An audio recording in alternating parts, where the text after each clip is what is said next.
3 minutes after 10 is the time. You're listening to James O'Brien on LBC. Quite a lot to get through today. A bit of a mix and match show I have prepared for you. I know what you're thinking. It doesn't really matter what you've got prepared for us, James, because you will probably abandon the alleged running order or schedule or whatever you want to call it in the blink of an eye and go off on some completely absurd tangent. And I accept the validity of that criticism, but I probably am going to turn our attention to Scotland, or at least to the SNP a little later in the programme. I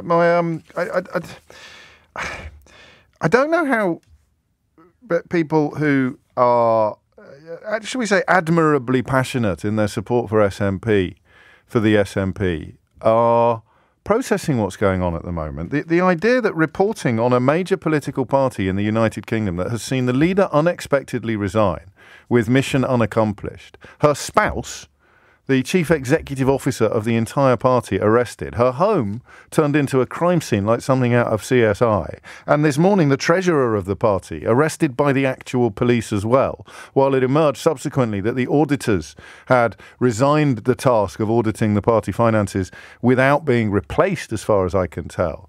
The idea that reporting this is evidence of some sort of media bias, or that it can be reported in a way that you might perhaps regard as balanced, has left me truly reeling this morning. We just touched on it yesterday, and I'm always conscious of criticism that doesn't come from accounts called Billy Buncher Numbers with an avatar of a bulldog or a picture of Nigel Farage. So I'd like to keep an eye on some of that interaction. But I mean, how the hell do you think you cover the story of a major British political party in such absolute turmoil and uproar without touching on some of the things that you appear to find so enraging? So I may have missed something here. I appreciate that my grasp of Scottish politics is far from, well, it's nowhere near as complete as my grasp of English politics or British politics more generally. But I am absolutely baffled by the way in which some people responding to coverage of what is an absolutely astonishing story and seeing evidence of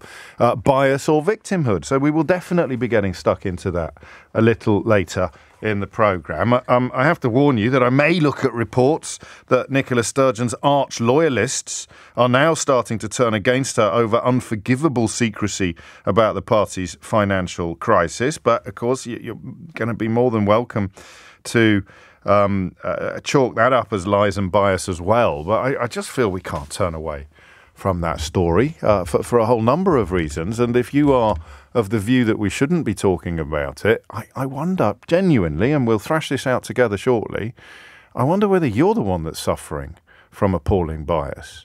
Don't talk about the problems my party has faced. Imagine if Keir Starmer's wife had been arrested. Well, no, she'd have to be Chief Executive Officer of the party first. It's going to be hard to come up with a parallel, isn't it? So imagine if Rishi Sunak is currently under investigation. You've probably seen this story over, well, basically he's kind of introduced policies that are great news for nursery companies and doesn't, or stands accused of perhaps not being fully frank and transparent with the relevant authorities when registering the fact that his wife has shares in a childcare agency. It's a bit like me introducing a policy that benefits Mrs O'Brien enormously without having actually told anyone in particular that it benefits Mrs O'Brien. Or what if I came on air and said, I've got a wonderful recommendation for, I went out last night and I had the nicest, we just had the most delicious meal. It was amazing. Just this little restaurant. Never been there before. It's called the Cubby Hole, and you can find it at number 433 Acacia Avenue. And it was glorious. And I came off air, and the boss said, "What's that about then? Is it really nice?" I said, "Yeah, it's lovely." I'll tell you what. It's my wife's restaurant. Give her a ring, and we'll get you a table. We'll sort you out with that. That is the perception of the problem. So imagine, that's front page story today, front page news today, understandably and in my view correctly. Everywhere from the I newspaper, Sunak under investigation by UK ethics watchdog over wife's shares, to the Times newspaper, PM investigated by ethics watchdog over wife's childcare shares. But some of the response I'm getting from from friends, shall we say, on the ultra loyal wing of the Scottish National Party, seemed to suggest that if Rishi Sunak had resigned, and then his wife, who had been moonlighting as chief executive officer of the Conservative Party, had been arrested, and then their home had been turned into a tented CSI crime scene, and then the treasurer had been arrested as well, and then the auditors responsible for looking after the party finances had sort of gone AWOL without being replaced. Oh, why are you talking about that? Why are you talking? Why are you report? I mean, it is just very, very weird, and that's why I'm so keen to examine it. I mean, when Michelle Moans, when the old bill turned up at Michelle Moan's house, was it biased to report on that? Was it evidence of some sort of conspiracy? Anyway, that's not what we're talking about. I've got to stop doing this every day. It's 10:09 now, and I haven't yet touched on the topic that we are going to be talking about up first today, and it is a deadly, deadly serious topic. Literally deadly serious. And it's one of those headlines that one can't quite believe. And that, I suspect, is evidence of that phrase that so many people are keen to condemn without taking the slightest moment to understand what it means. The phrase is white privilege. Because if I say to you that black women are almost 4 times more likely to die from childbirth in the UK in 2023 than white women, the minute I say to you, I have absolutely no idea how that can happen, I am displaying white privilege. Because if I was black, I probably would have at least a clue, or the beginning of an inkling, or a deep understanding, or personal experience of how that happens. It is a deeply discriminatory statistic that speaks to precisely the sort of institutional or societal racism that the last government but one commissioned a ludicrous report championed by the current Equalities Minister Kemi Badenoch to argue that there was no such thing as institutional racism. It is a frankly remarkable state of affairs in which we find ourselves, until you remember that 30p Lee accidentally let the cat out of the bag when he said, or effectively admitted, that they had no real substantive policy platform upon which to fight the next election, so they would probably be relying upon culture wars and transgender issues, transgender arguments. Of course, some forelock-tugging members of the client journalist class desperately trying to get the transgender story further up the news agenda while ignoring, well, everything from food inflation to Brexit impacts hitting everything from the Orient Express to Euro Disney, and right through perhaps to this story as well. Too many black women receive treatment that falls short of acceptable standards. Ministers have failed to tackle appalling and glaring racial disparities. I know what Billy Bunch of Numbers is thinking. Billy Bunch of Numbers is thinking, oh yeah, it's probably one of those organisations dedicated to equality. It's probably one of those Guardian-sponsored virtue signalling groups dedicated to diversity. No, it's not. It's a committee of MPs from all parties in the UK Parliament. Black women are still almost 4 times more likely to die from childbirth than white women. Just let that. I hate the phrase "let that sink in," but I think occasionally it really works. That's why it's become a cliche. Just let that sink in. 4 times more likely. Racism, racial discrimination, barriers to accessing healthcare, a woeful collection of ethnicity data, all had negatively impacted the health of black, Asian and minority ethnic people for years. More than a year since that review was found, MPs concluded there has been much talk and little action. A government task force. How many task forces can a government have? Have they got more czars or task forces? Task forces or czars? Is anyone keeping count? It was the last lot that had czars. I think the czars were a Labour thing as well, weren't they? It's hard to remember. You get a lot of czars. Instead of like meaningful policies and desperate attempts to actually fix problems in our country, you just appoint a czar. Or I think we ran out of patience with czars. Task force, in the way that orange is the new black, task forces are the new czars. So if you've got a problem and you can't really give a monkeys about fixing it, just appoint a task force. Do you know how many times the task force that was set up to address racism in maternity wards, or racial disparities, to be more fair, in maternity care in this country? Do you know how many times the task force has been set up? 3. 3 times it's met. 9 months ago, the last time, in July of 2022. Nothing says urgent like setting up a task force that was met 3 times and not once for 9 months. How many MPs, how many prime ministers have we had during that period of 9 months? 3, right? It would cover Johnson, Truss and Sunak. Other government measures have proved inefficient. It's a what and a why morning. It's a what and a why morning. It's a what happened to you, and it's a why is this problem so entrenched and institutional. I've seen some of the answers. Do you know that when I started in this job, I remember hearing people complain about the amount of money that the NHS spent on translation services?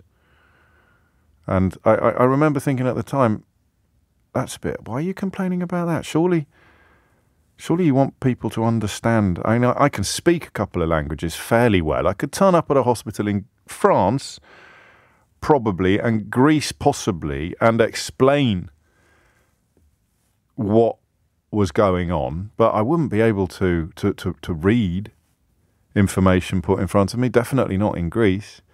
But the money spent on translation services, on leaflets, when I started in this job, it was a thing. It was one of the things that the racists used to sort of pretend that they had legitimate concerns and weren't actually racist. Do you know how much money is spent on translation in the NHS?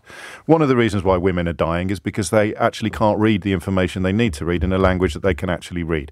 Do you know how much money is spent on translation services?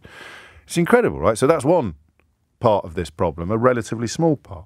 Another part, would you believe, is an entrenched belief that black women have a higher pain threshold than white women.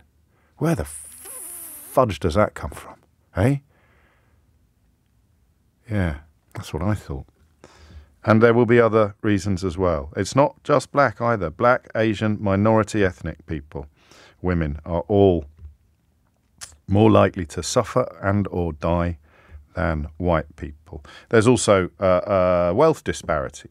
Women in the poorest areas are about 2.5 times more likely to die in childbirth, whatever ethnicity they may be, than those in the richest areas. What happened to you? 03456060973. Here's some huge white privilege for you. Okay, you ready for this? But it's a genuine and honest admission of ignorance. It's something that I don't understand, and I will take any answer you've got on this. My experience of maternity wards has been largely positive due to the ministrations and efforts of largely ethnic minority staff. That may not hold true outside of London, but in a sector of our society that is so disproportionately represented by ethnic minority nurses and midwives, how can that be an environment in which racial discrimination and racial disparity flourish? I hope that doesn't make me sound stupid, but it at least makes me sound honest, because I am. 03456060973 is the number that you need. What is the experience that you or your loved one has had that leaves you supremely unsurprised by these statistics? Okay?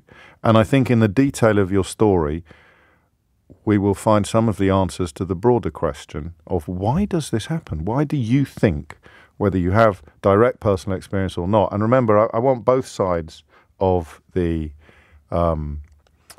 of the ward door, as it were, the patients and the professionals. Why do you think this happens? 03456060973. Quick visit to Idiot's Corner. Here it is. So you're now accusing doctors and nurses of racism.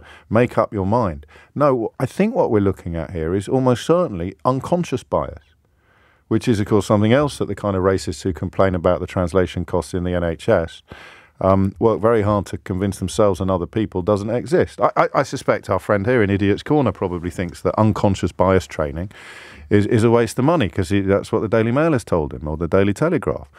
4 times more likely to die if you're a black woman in the NHS than if you're a white woman.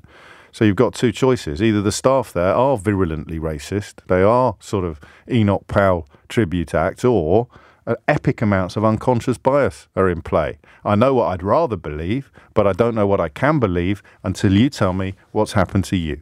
03456060973. 21 minutes after 10. I mean, I have to be careful not to overuse certain phrases, but there is a lot of stuff around at the moment that leaves you reeling, but rarely quite as profoundly as this story. Black women are almost 4 times more likely to die from childbirth than white women. This in a country where a government recently commissioned a report designed to conclude that there is no such thing as institutional racism. And the so-called Equalities Minister, Kemi Badenoch, has been very much vocal in her support of that conclusion. It's a funny old world, isn't it? She's shilling for stop and search today. You couldn't make it up, could you? I wonder what she'll do next. Oh, yeah, very important to disproportionately search young black boys over and above anybody else. 22 minutes after 10 is the time. Shakita is in Purley. Shakita, what made you pick up the phone? Hey, James. Hey. Hi. So, yeah, I gave birth about 5 weeks ago. Congratulations. I'll start off by saying, thank you very much. Baby's healthy and happy, and I'm doing well. Thank you. Good. The statistic itself doesn't quite surprise me. I've heard it a few times over the years. Yes. But from my experience, very briefly, 2 points. One, I was turned back a few times. So I think there's this strong black women narrative that kind of me as a black woman, as you've heard throughout your whole life, you're strong, you're independent, you're a black woman. Right. And I think for those reasons, black women tend to feel that they cannot ask for help as soon as maybe other races would ask for help. So we're not victim blaming here. We're just trying to understand perhaps why. I mean, they say the squeakiest wheels get the most oil, and this is why some wheels don't squeak as much as perhaps they should do. Okay. I genuinely believe that. I think that, black women tend to hold things in for as long as possible before asking for help. I don't really want to speak on behalf of all black women, but that's just genuinely my experience. Yes. So that's one. But also, I don't know necessarily if this is more of a black woman thing, but as I said, I went to hospital. I was in excruciating pain. I was only 1 centimetre dilated, and I was turned back. I went back again. It was only 2 centimetres. But, I knew my body. I was in pain. Something didn't seem right. I'm asking for help. I'm being sent back home. And I'm not sure if there's something to be done there. Yeah. No, hold my hand here, all right? Because I don't want to make an idiot of myself.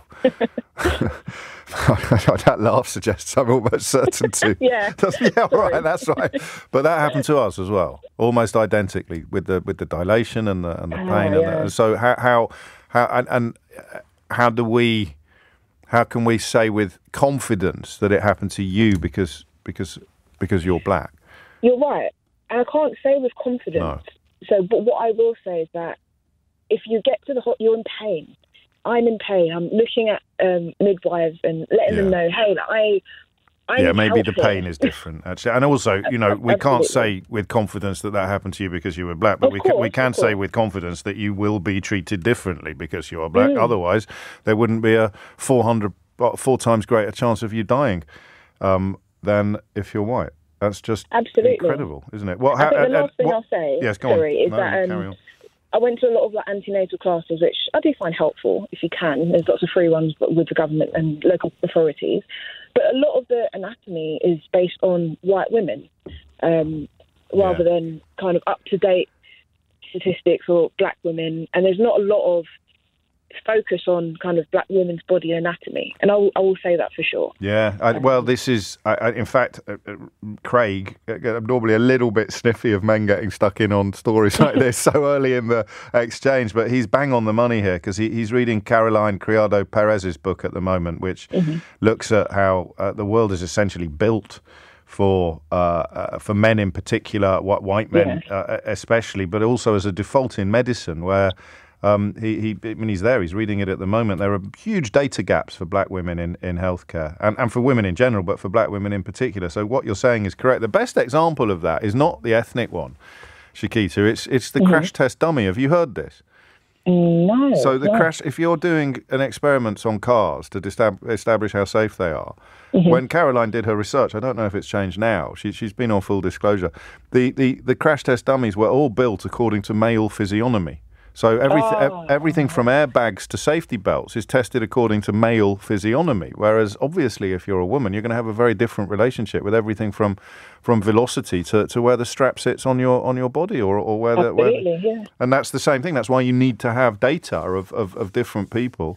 But then, of course, our Billy Bunch of Numbers friends want to know why I've got to tick a box on a survey saying that I'm white British or white. I mean, it is incredible how that low level, right? I think back to the people who used to complain about translation services. It all feeds into the answer to the question that we're asking. That's why I keep bringing it up. What does unconscious bias look like? How does racial disparity like this creep into an institution or march into an institution like the NHS? Part of the reason is the kind of people who complain about having to tick a box dictating what ethnicity they are. Because if you don't keep records and do statistical comparisons of different physiognomies, different backgrounds, different genders, then you can't get the data that you need to address disparities like this. That's the end of my TED Talk. Thank you, Shakita. Selma's in Clapham. Selma, what would you like to say? Hi, James. This is my first time on the radio. Well, what's taking you so long? I've been here for 20 years nearly. I listen to you so much. Okay. I found out I was 2 months pregnant, and my husband told me to call in now to share my story. Okay. And given what you're talking about, Yeah. I found out I was 2 months pregnant and I was in a lot of pain. Oh. I went into A&E. And they sent me straight up to the maternity unit. Right. And the maternity unit, they said they were really busy, but there was nobody in the waiting area. I was crying in pain, and they calmed me down. They told me that it was my first baby, and I didn't understand what giving birth was. I didn't understand pregnancy, and sometimes women are in pain, and I should go home and rest, and it would be fine. This is 2 months, is it? Yeah, 2 months pregnant. Okay. So I went home. I thought everything was fine. I thought I was being really silly. Yeah. Then I rested, and 2 or 3 days later, I was in extraordinary pain to the point where, like, I couldn't get up off the floor. And the A&E came. The ambulance came, Yeah. and I was rushed to hospital, and my tube had burst because it was ectopic, and the pain, and so. Obviously, I lost the baby. My tube was gone, and I was close to death. So they said if I hadn't been operated very soon, I would have died essentially. That's the only reason I'm able to even talk about this is because I've had my baby, healthy baby now. I'm so glad. I'm going to confide in you. Calls like this have my heart beating at about 10 times harder than it should do, Selma. So I'm so glad that you said that there, because I was getting very worried. I hate these kind of stories because they can end so. But I understand why you've mentioned that, because it means that you can now talk with this without quite the same crushing sense of loss that you would have had if you hadn't become a mum subsequently. Yeah. And all I'm trying to say is I'm a black lady, originally from Nigeria, and I didn't even contemplate that there's racism in the NHS or anything like that. But now I spoke to people afterwards who've had children, they say you're never supposed to feel pain in pregnancy in like that, and it's just my experience is that they believe. Even though I was in excruciating pain, maybe I didn't communicate to them as much as I was, because they really didn't think it was as much pain as I was trying to convey. And it was. I think pain more than dilation is kind of objective, isn't it? You'd like to think that displaying that level of pain and describing that level of pain would ring the same alarm bells regardless of who you were, regardless of what colour you were or what class you were or what socioeconomic class you were. And I don't think it does. I think that's probably the best example. Quite a lot of people getting in touch to tell me that it's not protocol for any client attending triage below 4 centimetres dilation to be admitted. And I understand that, but you have to then answer the question. You can say, oh, no, that's definitely not racism. Selma definitely would have been treated the same if she... Then you have to tell me why. You're 4 times more likely to die if you're black than you are if you're white. So you can poo-poo these examples all you want, and I don't think anyone's going to poo-poo Selma's. What is the other answer? I can't think of any other answer, Selma. Can you? No. When I had my healthy baby subsequently, I invested. I went privately to have a lot of extra scans and to check things. I bet you did. Because I was just not going to take the chance. But it's very scary hearing that statistics and being pregnant as a black lady. I'm sorry. You do have to be aware, and you have to really convey And don't leave if you're being brushed off. Yeah. That's all I've got to say. That's tough for everybody, but I guess, it's tougher, more tough and less tough according to individuality, according to who you are and what you are. I was awful, absolutely awful when it comes to sort of calling attention and putting your hand up. 10:31 is the time. You're listening to James O'Brien on LBC. Thomas Watts is here now with your headlines.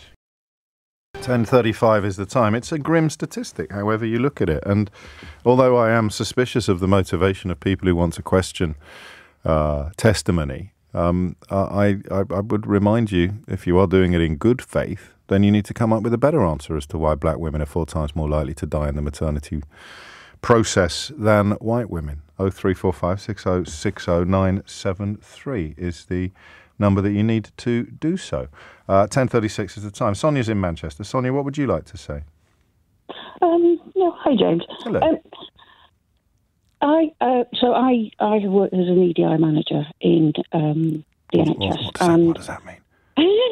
It's an equality, diversity and inclusion manager. Right, fantastic. So, historically... Why do we need one of them when black women are 4 times more likely to die on the maternity wards than white women? To be honest, yeah, because we know that large institutions like the NHS are racist.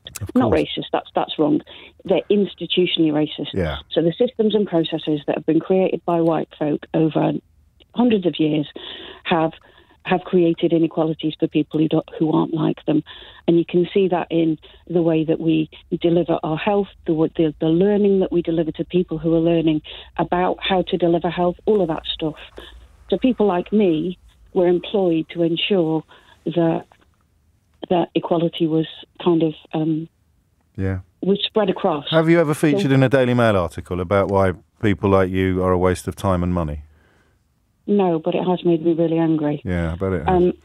So the NHS themselves, so to be completely unbiased, let's be fair. The NHS recognised that institutional discrimination was happening, and that there is, as you know, there's a lack of diversity at higher levels in senior management.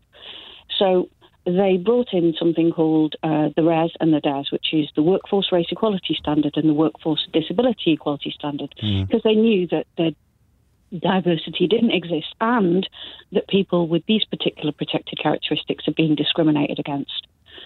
So there is active work happening in order to get people up to higher levels. The problem is that when you don't know what you don't know, you can't then recruit someone who isn't like you, and you can't value the skills and experiences that they bring to your profession. Yeah. That's the problem. We've got every single trust will have a person at least within their HR team that is responsible for international recruitment. We don't have the skills, we don't have the people wanting to be nurses in this country. We have to get them from abroad. So there are other conversations as well that are happening that nobody talks about. Well, we try, and the phone lines are always open, but obviously I have to get the question right in order to get the correct responses. Can I ask you a stupid question? Of course. And I know in many ways Saida Warsi has provided the answer to this question in the last fortnight with her critique of Suella Braverman's racist rhetoric and her reminder that white people don't have any form of monopoly on racism. But we're talking here more about an unconscious bias as opposed to a conscious one. Why, in a service that is so diverse already, although I appreciate it's not as diverse as it could be, but it's more diverse than a heck of a lot of other institutions, why does this problem, how naive is it to wonder how a diverse institution can have such a problem with racism? I think I've been thinking about this for years and years and years, and I think because it has always been, I'm going to be dodgy with what I say, and I apologise. All right. Because it's created by and for white men. Yeah. That's where it comes from. That's where its roots lie. You walk through the old buildings of the NHS and you feel it. You know, all the senior consultants are older white men. It's, you know, the old boys network and the clubs and you can feel it. It's still there. And those people at the top who are making decisions are making them through and with their own networks. I don't think that's that dodgy. changes. I don't think that's dodgy. It takes us back to Caroline Criado Perez's book, actually, that the 50th percentile white male is seen as default in medicine. Yeah. That's the sort of starting line from which everything else comes. And it's absurd. It's probably Victorian, in fact. It's so anachronistic. And until you start, and that is why people like you are so important, and it's why people either pretending or persuaded that jobs like yours, like translation services 20 years ago, are something to get cross about or to encourage other people to get cross about, are doing such damage without realising it often. But of course, when it's pointed out, they have no excuse for not realising it. Sonia, thank you. Beverly's in Colchester. Beverly, what would you like to say? Good morning, James. Hello. Thank you for having me. You're Great topic. Love your show. But yes, I wanted to add on to what your previous caller was saying. I honestly, genuinely think is the lack of training within the service. I live in a predominantly, white area. My carers were white women. Yeah. And I felt, my background is I got diagnosed with gestational diabetes late in my pregnancy. Right.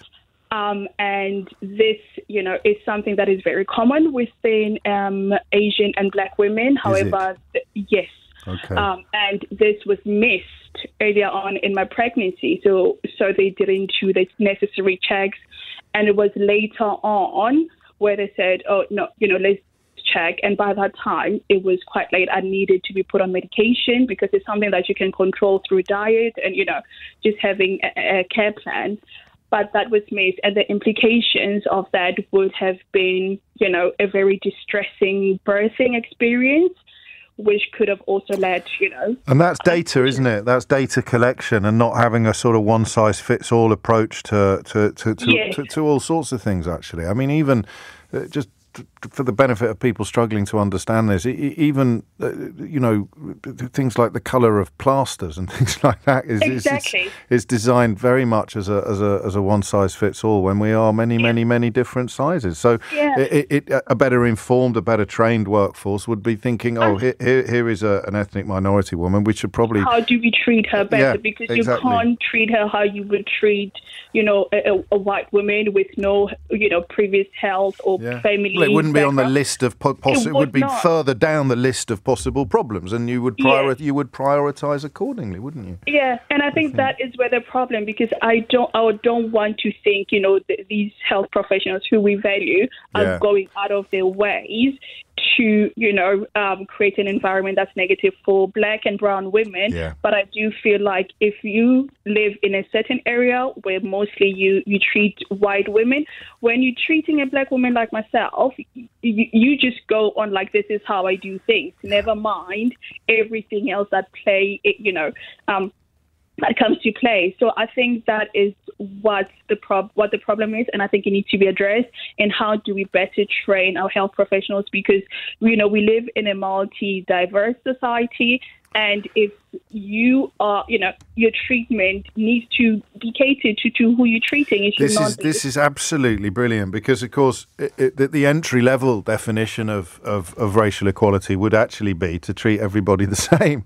And in fact, but it's not. And that's why your call is so powerful, because it doesn't portray the professionals who cared for you as in any way looking at you as inferior or determining to give you less good care. It's an unconscious bias born of lack of data and lack of experience. But in fact, the equal treatment would involve being treated according, in part, to your ethnicity. Exactly, because we have all different kinds of needs, and you can't just. That's. I never thought of it like that, and I felt the clouds clearing while you spoke, Beverly. Thank you for that. Thank you. And particularly powerful and important, because it isn't an exercise in portraying doctors and nurses as racist, as sort of little Enochs or whatever it may be. That it is an exercise in institutional. In fact, I'm not sure at 10:45 this morning I've ever had a clearer idea of what the difference is between institutional racism and individual racism than I have now. Because I'm like you. I hear these phrases. I try to work them out. I'm not 100%. I couldn't go on Mastermind with this as my specialist subject. I couldn't pin it down. That's why I rely on people like John Amaechi and others to help me come to better understandings of things. But sometimes the understanding just comes with exposure. It's like intellectual osmosis. That's the difference. That's the difference. That's what they mean when they say institutional racism. And even chief constables don't understand this. Bless their little cotton socks. It's not saying and I'm talking about you, forgotten your name, head of the Met. It's Mark Rowley. When your institution is called racist, nobody is saying that everybody in the institution is racist. It's your job to explain that. It's not your job to reject the use of the term because you don't understand it or you're pandering to people who pretend not to understand it. Institutionally racist means hardwired through history to behave in a certain way that discriminates against certain people or certain ethnicities. That's really helpful, actually. And don't at me if you already understood all this and you want to give me a kicking for being so slow on the uptake. Better late than never, for goodness sake. 10 to 11 is the time. You're listening to James O'Brien on LBC. It's there. It's easier to understand why it's there. It's probably subtler than perhaps I expected. In some cases, this notion of institutional racism is so crucial to social progress, so crucial to social cohesion, and yet we still live in a country where some of the loudest voices in the British media. Guess who's got a column in the Daily Mail now? This is just beyond parody. You're not allowed to play this game if you already know.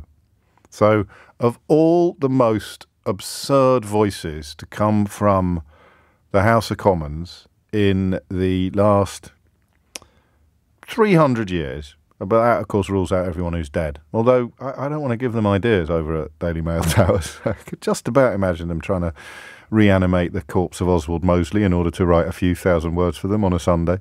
But who, out of all the maddest politicians of the last few years, actually, that's not the right word to use. I try to avoid that. I fail often, but I try, a work in progress. Of all the most unhinged and unpleasant politicians of the last few years, who do you think the Daily Mail has just signed up? You can only text your answer to 84850. I'm not accepting tweets or phone calls on that. And I'll just, so the Daily Mail have signed up a new columnist. You are not allowed to play if you know who it is. And if I said to you that they have signed up the most unhinged political voice of the last 30 years, then you text me the name that you think it is. All right? And we will see whether or not the description of this person as the most unhinged political voice of the last 30 years, newly arrived as a Daily Mail columnist, is accurate. So you get them coming in now. Want as many as possible. 84850. 10:51 is the time. Back to the NHS. Latoya is in Brixton. Latoya, what would you like to say? Hi, James. How are you? Very well, thank you. How are you? I'm fine, thank you. Good. It's nice to finally speak to you. Likewise. James, so, my story is I'm a mother of 5 children. I recently gave birth to my fifth child. I was going to say, if you were a mother of 5 children who recently gave birth to your 4th child, I would think Rishi Sunak's intervention about mathematics yesterday suddenly got a big boost. I know. So I gave birth to my daughter about 5 months ago. Right. I've given birth 4 times, so I've got twins. My first set of children were twins. So I've got quite extensive, experience of the NHS. But my last time I went to give birth, which is definitely my last time, it was quite traumatic because I went in to give birth and I walked in and they said, okay, I'm having pain. Contractions are coming every 3 to 4 minutes. Yes. And then they checked me and said, you're 1 centimetre or 1.5 centimetres dilated. So they told me to go home and it's most likely I will give birth in the next 6 hours. I refused. Right. I refused to go home because from a mother who is experienced and know that I've had 4 children, so it means that if I'm dilated, I'm having contractions back to back, means that I'm most likely going to be giving birth pretty soon. So you were drawing on a fairly comprehensive experience, even though many people have pointed out to me that there is a 4 centimetre threshold on dilation for admission. There is, but it's not written in stone, is it? It's not written in stone, exactly. So, but the problem I have is that they didn't check my record. So I walked in and they never checked my record. So there's a couple of things. I'm a mature mother, so I'm now an older mother. I've got lots of different conditions that I've experienced. They never checked my records. They never looked at my paperwork. They didn't do anything. They just said to me, go home. We'll probably see you in the next 6 hours. Put your feet up, have a cup of tea and come back when you really need it. I refused to go home. And I stayed in the hospital. And in half an hour, I came back and said, I'm ready to push. Yeah. And they almost literally went crazy. They still never checked my nose. They still never checked to see if my baby was breathing or everything's okay. They literally totally disregard everything. Right. I mean, I do look young. But unfortunately, they never checked any of my records. And one of the things they missed, I had group strep B, which meant that I was supposed to be treated with antibiotics before I gave birth. Gosh. And they missed that. And unfortunately, I was never told that I had group strep B. Right. And it means that I went to labour, I gave birth in half an hour, and my daughter, who was beautiful and amazing, was born, and she... Yes, so you know what happened. They came in and said, I'm going to have to take your baby away. You've got group strep B. Right. And the reality, they didn't even say group strep B. They used abbreviation. And you said you didn't know what they were talking about. And really. I said to her, what is that? What is that? And she said, group strep B. I said, oh my God, group strep B. I'm supposed to be treated. So she almost had a heart attack because she didn't realise I knew so much about, obviously, about something. So they were hoping just to sort of slide it by you, as it were. But the reality is that up until that, I had monitored everything. I've done everything I'm supposed to do because I'm an experienced mother. I know if I feel a certain pain. How you know the question I want to ask, and I'm conscious of there not being an answer to this question, and it's being asked against the backdrop of you being 4 times more likely to die in childbirth than a white woman is. So there's no. There's no suggestion of manipulation of the figures. But what gives you confidence that a lot of this happened to you because you are black, Latoya? I think it's because of the unconscious bias. Yeah. Because immediately I walked in, as I said, they didn't actually check my records. Right. It was they made assumptions. I don't know. Do you buy into this? Do you think this? Because it's a charitable interpretation of discrimination, if there can be such a thing, but this idea that black women are stronger could be part of the unconscious always bias. Right. Since I've been having kids, it's always that, because I've given birth 3 times without any pain relief, and not because I've chosen to, and that's because I was denied it. So there is definitely, so when I do come to have my 5th child, I very much realize, okay, I'm gonna have to manage this pain by myself. Okay. I'm not gonna give them the pain relief. I already know what I'm walking into, so I'm ready coming in to fight. I'm ready coming in to back myself up. I said, I'm not leaving. I'm gonna give birth, so let's go. And that is the thing you have to do. I mean, that is the sort of squeaky wheel getting the oil type of scenario. But in an unconsciously biased context, you're going to be even more self-conscious about making the fuss you need to make to get the care that you need. Everything's all right though with the little one, Latoya. Oh yes, she's perfect. Fantastic. She's perfect. Of course she is. Thank you. It is 10:57. Last word on this. First male voice as well of the hour, but you'll understand why. Steve's in Southwark. Steve, what made you pick up the phone? Good morning to you, Hello, James. Hello. Mate. Yeah. Hi, mate. I'm talking on behalf of my sister-in-law, who's no longer here. She had her first child, and she went to the hospital, and it was, very, very, very... I could say complicated. And she took an injection into her spine, and like the epidural injection, and she gave birth. Now, the birth went through fine, and then the first year she started to get pain into the exact same spot in her spine. She went to the doctors. She said she doesn't feel right. And they fobbed her off and said, just go home, you're going to be okay. Now, she saw 5 independent doctors, and they all said the same thing. Just go home, forget about it, you're going to be all right. Now, 5 years later, on the exact same spot of this injection, she was diagnosed with cancer. And it was a pea size. Throughout the COVID. It was probably there all along. I don't think that the epidural, I don't think there's any link between epidural... Well, when you say institutional... Yeah. Sorry, I'm not a conspiracy theorist. No, I know you're not. Put me in No, but I'm just conscious of getting it in the neck from all manner of medical professionals. But it's the pain that we're talking about here, not the source or the beginning of the cancer. It's the fact that she was in pain and she was being told to be quiet and carry on. Well, it's the pain of that spot where she was injected. This is what I'm trying to put across to you, James.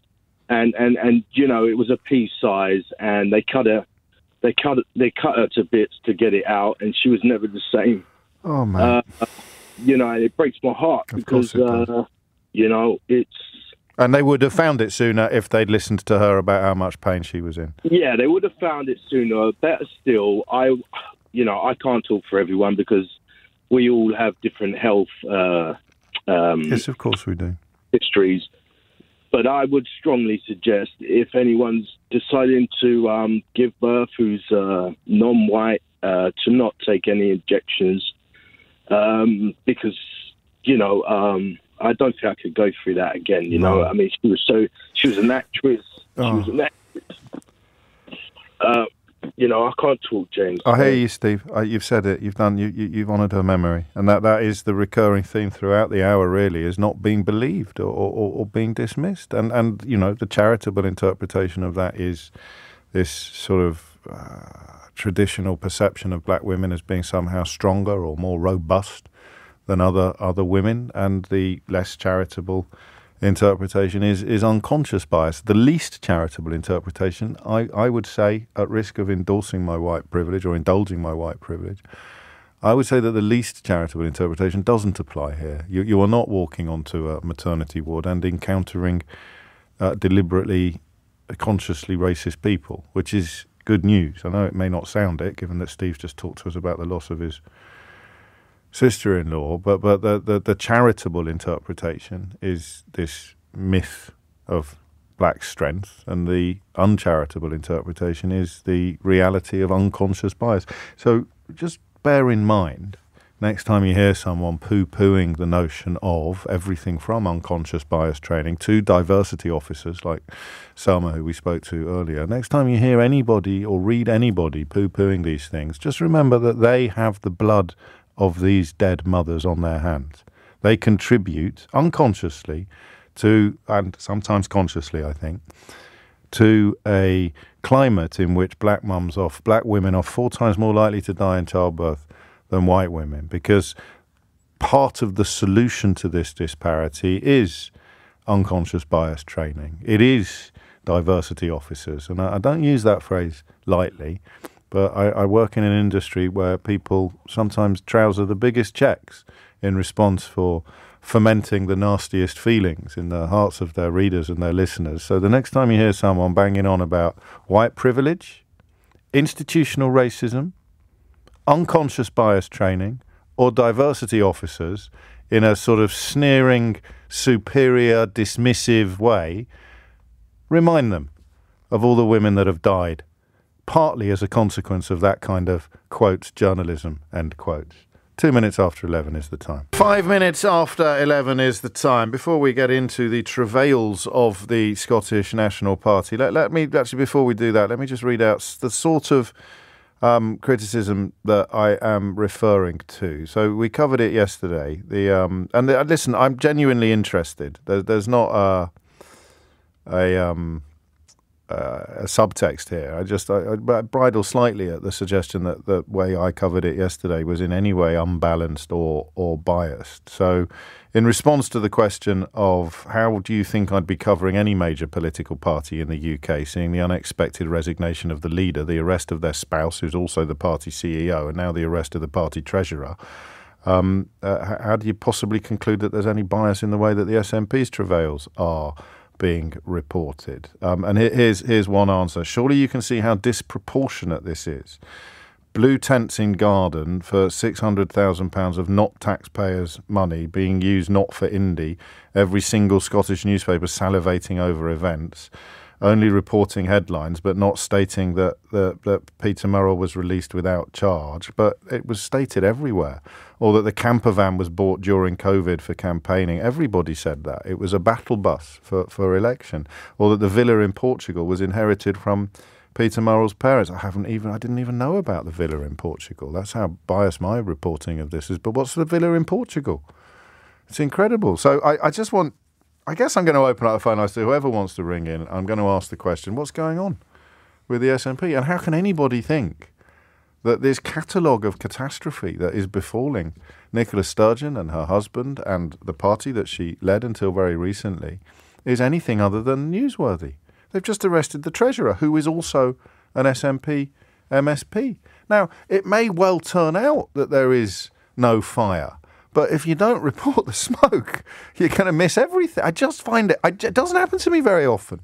It's all gone a bit Brexity, and over the course of the last few years, you know that my sympathies have shifted on this issue. I'm pretty sure that if I were Scottish, I would be more in favour of independence now than at any other point in my life. I particularly, having watched what Boris Johnson sought to do to my nation, and has done effectively by dragging it out of the single market against its will and by depriving me of my freedom of movement in direct contradiction of what a majority of my countrymen and women voted for, and the mess inflicted. I know the polling's not looking good, but I still, if I were Scottish, would feel that way. I'm not Scottish, so I don't necessarily feel that way, but I am genuinely reeling this morning from the idea that such a catalogue of, let's not even call it catastrophe, let's try and be even more objective, such a catalogue of remarkable events could be construed as anything other than deeply, deeply newsworthy.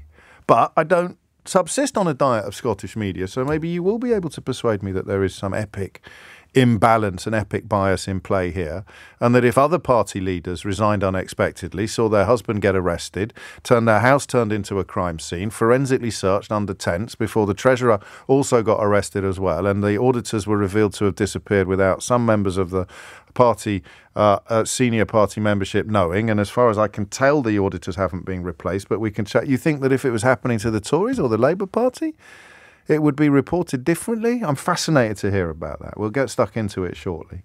9 minutes after 11 is the time. Before that, let's look at the game. I told you that the Daily Mail had hired somebody who I consider to be the owner of the most unhinged voice that has graced British politics in the last 30 years. I'm going to exclude Nigel Farage because it has to be people that could beat dolphins in by-elections. So someone who's ended up in Parliament, someone who's ended up in the House of Commons. So here come and I'm going to do it in order that they are in front of me rather than any other. So Andrew Lillicoat, not an MP. Jacob Rees-Mogg, good argument. Boris Johnson, Mark Bath, they can't afford him. Nadine Dorries. Interesting. Jeremy Corbyn. Yeah, I presume that's a joke. I mean, because it's the Daily Mail, not necessarily because I don't think you might feel he fits into that category, but I don't think the Daily Mail are going to sign up Jeremy Corbyn anytime. So another vote for Boris Johnson, another vote for Farage, which has to be excluded. Regarding the new Daily Mail columnist, James, are we talking nasty, stupid, or a mixture of the two? It is very much a mixture of the two. And on we go. Nadine Dorries gets a suggestion from Tim in Redditch. Nadine Dorries. Andrew Bridgen. Good God, that's a dinner party you wouldn't want to go to, isn't it?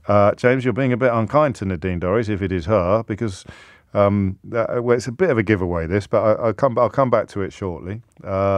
Is it John Redwood? No. Good God, says Dave in St Albans, I've just read it. Can this be true? I can't read out what Pauline Rayleigh has written because he uses a rude word to describe Jonathan Gullis, and indeed Mark Francois as well.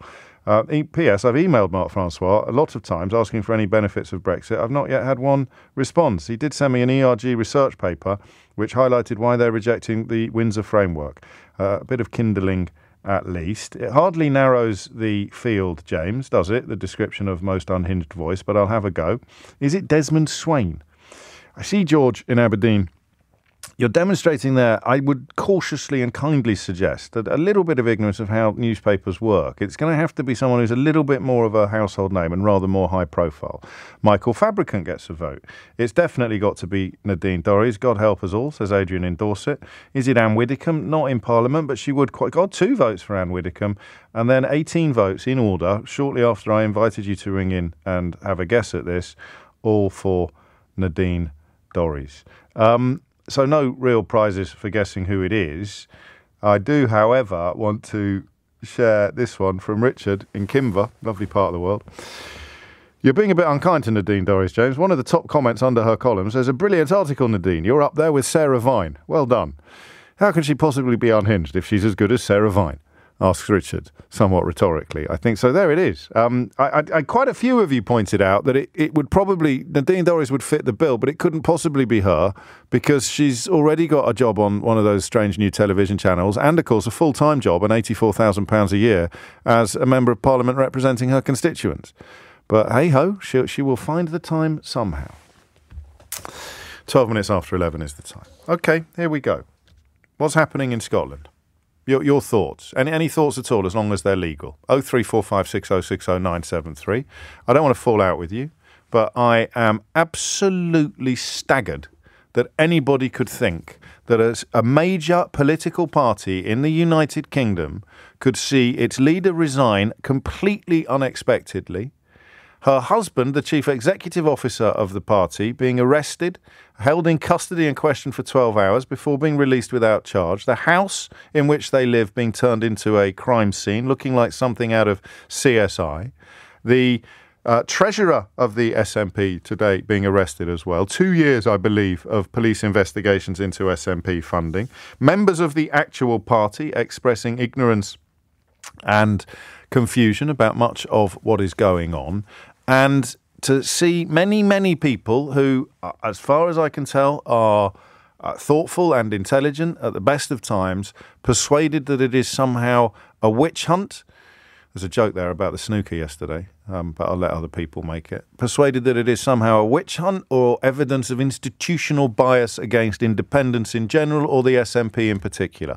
I think that is crackers. I really do. I cannot imagine what the newspapers would be doing if, for example, Rishi Sunak or Keir Starmer or even, a bit part player like Farage were caught up 10 years ago in this kind of context. It would be it would be absolutely off the charts. But I do not survive on Scottish media. I try, but I'm doing it online. I don't have the Scottish editions in front of me. I don't read the Scotsman every morning or the National, so I don't know whether or not when you talk me through why you are persuaded that the way this story is being reported is evidence of some deeper malaise. Possibly I will come round to your point of view. But right now, at 11:15 on Tuesday morning, I find the idea that reporting such an astonishing and unprecedented catalogue of catastrophe, all right? It is. I mean, you can't tell me it's, all right, no, that's fine, because there might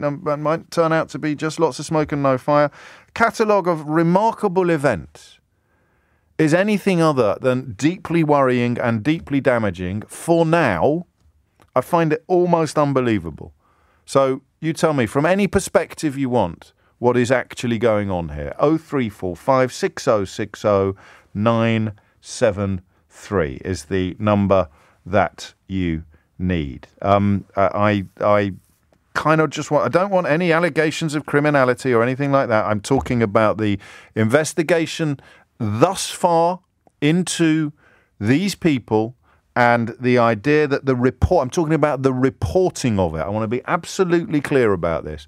The reporting of it is somehow either biased, imbalanced, or evidence of a sinister master plan. Why is that happening? And what is the evidence? 0345 6060 973. 19 minutes after 11 is the time. The question comes from a place of love, and it may well be that the answer will remove my current position that it is all a little bit crackers. But with the SNP in such disarray, where does the idea come from that the reporting of it is somehow biased? Because in all the years I've been covering politics, I can't remember a mess this bad at the top of a major political party. I genuinely can't. Maybe you'll refresh my memory. But if you think that the Daily Mail spent 2 weeks attacking Keir Starmer for a perfectly innocuous curry, then multiple arrests, forensic crime scene investigations, unexpected resignations, and disappearing auditors has not yet received as much attention as Keir Starmer's dinner. So where does it come from, the idea that this is biased? Rebecca is in Glasgow. Rebecca, what would you like to say? Hi, I'm an SNP party member. Right. And I do believe that a thorough investigation has to be held. I do understand why people are upset at the reporting up here in Scotland. Tell me. There's major differences in the way parties supporting independence and parties not supporting independence are presented in the news. When the news about Michelle Mone broke, it was in national news. It was never reported on television or in the radio in Scotland on local news. It wasn't. But Michelle Mone is a Tory peer. She's not. I mean, that's a bit like saying that if I did something, but we were talking about public money here. No, we're not. I mean, we obviously are talking about public money, but you must understand, this is why I'm keen to stress this is a conversation about media, not allegations or politics. This is what I'm talking about. Well, let me tell you then, that in the idea that Michelle Mone is a comparable figure in political journalism to Nicola Sturgeon is palpably absurd. I'm not saying that she is. Well, I mention her then. Because it was a Westminster government decision to give her this money. And I'm well aware of the story. I've covered it a lot more than I've covered the Nicola Sturgeon story. So I mention that because this is London media. But you must understand that you can't say the coverage of the First Minister's husband being arrested and the Treasurer being arrested and the house being turned into a crime scene is the same as a scandal, even if it were comparable, of a relatively obscure Tory peer who's only known because she sells bras and used to be on the telly. I understand that. Right. And as I said, it does have to be, scrupulously investigated. But there needs to be, but you've said yourself... So what you'd have to do is give me an example of another major leader of a political party in Scotland who has found themselves in a similar situation and them not getting the level of coverage. Well, precisely, because everyone would. But yes, but then there's no argument here then, because we have nothing to compare it to. So what are you complaining about? I'm complaining about... I'm not actually complaining. I'm actually here to say that the investigation has to happen. So what are the people who are complaining about? And you did bring Michelle Mone into it. That sounded like a complaint. Well, what I'm trying to say is Michelle Mone is the recipient of it. The Westminster government was the cause of it. Well, there are only still allegations, of course, that we're discussing. But in terms of media coverage, she's utterly irrelevant to what's happening in Scotland at the moment, surely. But the media coverage should have been into the government's actions. I think we both know you're on very thin ice here. Fair enough, but at the end of the day, if you're wanting... People are going to be upset about the coverage of it. Of course they are, because their heroes are in hot water. Yes. Because at least you're honest. So we're not denying the heat of the water then. We've put our faith into a party that we believed would deliver us independence. Yes. But at the end of the day, we're also upset at the fact that if these allegations turn out to be true, our money, our subscriptions, our donations have been whittled away. Well, I mean, again, I'm interested more in the coverage than I am in the allegations themselves, but you're right to remind us we need to have a little bit of detail. Some of the stuff that's caused trouble more recently is the leaked footage of her that's emerged telling the NEC that the SNP's finances had never been stronger, warning colleagues not to suggest that there were any problems with cash. And then weeks later, it turned out that her husband lent the party £107,620 to address what the SNP previously said were cash flow issues, and a police probe was opened into alleged fraud. So how do you report that in a way that would not upset people? Well, what I don't understand is why was it leaked now? Why was it that the that's nothing to do with what we're talking about today. Well, shouldn't that you can only report on it? Oh, well, I mean, I don't even know if leak is the right word to use. If she told the National Executive Committee about it, then it was almost in the public sphere anyway. And then you've got the £600,000 in donations raised in 2017 for Indie Ref 2 that Police Scotland has also been examining. I think you've tasked yourself with a role you don't really want to play, because answering the question of how can anybody possibly complain about the coverage of such astonishing claims, allegations and reports is we're both pretty clear. You can't really complain about it, Rebecca. It just feels horrible because, as you've said, the water's so hot and they're in it. And yeah, absolutely. But we don't have anything to compare it to. So when people are going to come on and bring up examples, well, and I will explain to them why they're not relevant. Well, that's the whole point. And hopefully they'll go away realising that actually, yes, this is unprecedented. And therefore, the coverage is unprecedented as well. But, as I say, I'm coming from a place of love.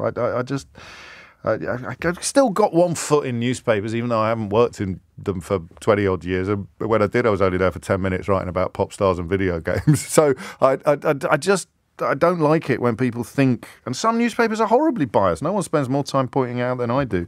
But this story is incredible. These unfolding stories are incredible. How could anybody be saying that they're evidence of a broader imbalance or bias? Even if there is a broader bias, this coverage is not, to me, evidence of it. Phone lines are open. 0345 60 60973 is the number that you need. What is going on? OK, let me try this from Tom. You just made the inference that Nicola Sturgeon's sudden resignation is linked to current police investigations. I didn't at all. I just said it was unexpected. And therefore it is interesting. Nobody expected it. I mean, she was not giving any hints that it was going to happen until it effectively happened. And you see, you're putting words into people's mouths when you're claiming unconscious bias. It's comical, Tom. But it's, I guess, born of a unfamiliar desperation to defend people who until very recently didn't really need any defending. Neil's in West Lothian. Neil, what would you like to say? Hi, James. Good to speak to you. Likewise. The reason this has come about, to my mind, is that you've got a party that's been in power for 16 years, which is almost unheard of in the cut and thrust of politics. They've had an ineffective opposition that have not held them to challenge. And what's that meant is it's been left to the media to hold them to account. And that's become very difficult for the media because you'll have heard about journalists who've been excluded from government briefings when Salmon was doing his resignation statement, those sort of things. The media were isolated in a very difficult position, and therefore the challenge thing didn't happen. So people were lulled into thinking that we had this amazing government that were getting everything right, that nothing was going wrong. The bubble's now burst, and that's what people are struggling to cope with. Okay. They're suddenly seeing the reality, and they think it's all a big stitch-up because for 16 years these people have been gold-plated. I mean, what's your view on the reporting up to and including the BBC in the run-up to the referendum, the independence referendum? Because I've seen some fairly compelling evidence of imbalance there. Well, I mean, our independence referendum was the mini Brexit. Yes. I mean, it was economic nonsense, and to my mind, we're all guilty of confirmation bias. To my mind, the BBC were entirely fair. Then I know when you say that you were opposed to independence. It's funny that I know, yeah. But I know when you say that because of what you said about the BBC, which does make it a little bit Brexity, I suppose, but from the other side of the coin almost. It was economic madness. I mean, you can keep saying that, but there are arguments on the other side, and that's why it's a little bit Brexity because you don't really think there are. What are they? I mean, it's an emotional argument. An appeal to... well, it's not, is it? Post-Brexit. The referendum may fit into that category, but post-Brexit, it would be an appeal to, arguably, to economic improvement by going back into the single market as an independent country. But we're not having that conversation today. No, and that won't happen quickly. I mean, we would be on our own for a number of years trying to make things add up, which is, again, for the birds. Yeah, I mean, do you think by the end of this hour I'm going to have a clear understanding of why so many people are claiming that reports of such remarkable political events are biased? I'm not feeling much more improvement yet, except the idea of an unfamiliarity with these figures having feet of clay. But I can't believe, I mean, you know, the same people that are telling me that this is unfair are the same people that tell me that the mainstream media in Scotland has been treating the SNP appallingly for years. So, you know, for you to say that they've been failing to hold them to account sounds, let's just say, tribal, footballification at play. 29 minutes after 11 is the time. I've got 3 phone lines on this, and I've got a genuine quest underway, a genuine curiosity as to what it is that I, as someone who cares about Scotland and Scottish politics and journalism, what am I missing? 0345 6060 973. And by all means, what am I guilty of or complicit in? Thomas Watts is here now with your headlines. It is 11:34. You're listening to James O'Brien on LBC. I think I'm asking what are the English missing about the coverage of the Scottish National Party's travails up in Scotland? And I'm not making enormous progress, but I'm making some. Graham puts it like this: it's not necessarily just the reporting, James. It's the sheer veracity of, with an O, as in voraciousness, of the police response, which hasn't been applied elsewhere in the UK. They went after Keir Starmer for having a curry because the Daily Mail told them to. I mean, and Rishi Sunak today is on the front of the Times, Rupert Murdoch's Times, because he's being investigated by an ethics watchdog, not the police, not Police Scotland. I just don't. This is what I mean. You could just be wrong. We have to admit that from the outset. You could just be barking up entirely the wrong tree. But if you're not barking up the wrong tree, what is it that I am missing? Because it's not that you don't have anything remotely comparable to a First Minister's husband, who happens to be the chief executive officer of an entire party, being arrested and investigated in this way, and now the arrest of the Treasurer. There may well be, even if there were a long history of bias and imbalance in coverage of independence in general, or the SNP in particular, and that is more than plausible given the ownership of newspapers up and down the United Kingdom. I don't see it here. I don't know what it is. Where is this sense of grievance coming from? Unless it's directed at the police, it can't be directed at the media. And if you're directing it at the police, well, what are they supposed to do? 11:35 is the time. Craig's in Glasgow. Craig, what would you like to say? Good morning, James. Hello, Craig. Yeah, so listen, I think part of the reason people get their tails up about this is because for a long time up here, the media coverage around the SNP and around Nicola Sturgeon's leadership has tended to be quite favourable to her. There's not been a lot of scrutiny put on many things that she's done that should have had scrutiny. You know, for example, you go back to the Alex Salmond affair when she was having convenient lapses in memory. So she claimed she didn't know about the allegations until April when she spoke to Salmond. That wasn't true, because 4 days earlier she had a meeting with Jeff Aberdeen, who's his chief of staff, and claimed she forgot that meeting. Now, I don't know how you forget being told about allegations of a friend of 20 plus years. You don't. Really no, I don't either. The way that you present it, I'm across that story. I am familiar with it, but it's not. I mean, you wouldn't. I don't think it would pass muster in a court of law, the accusation that she's not telling the truth. So, and I only know about it because it was fairly widely reported in the media. So again, I'm in the mood today. I'm not going to fall out with anyone, but I'm in the mood for going in a bit on the forensic examination of every witness, Craig, just to give you a heads up in advance. How do I know all about that if the media ignored it? Well, because it's not that they ignored it. What I'm talking about is the level of scrutiny. So what you're saying is the media didn't call her a liar? In effect, which would be potentially libelous. So again, I'm going to be the journalism professor, which is not a hat that fits me very comfortably. But you're coming at it from a different bias, and you're saying when Nicola Sturgeon did that thing that I thought was well dodgy, I don't think the media went far enough in attacking her.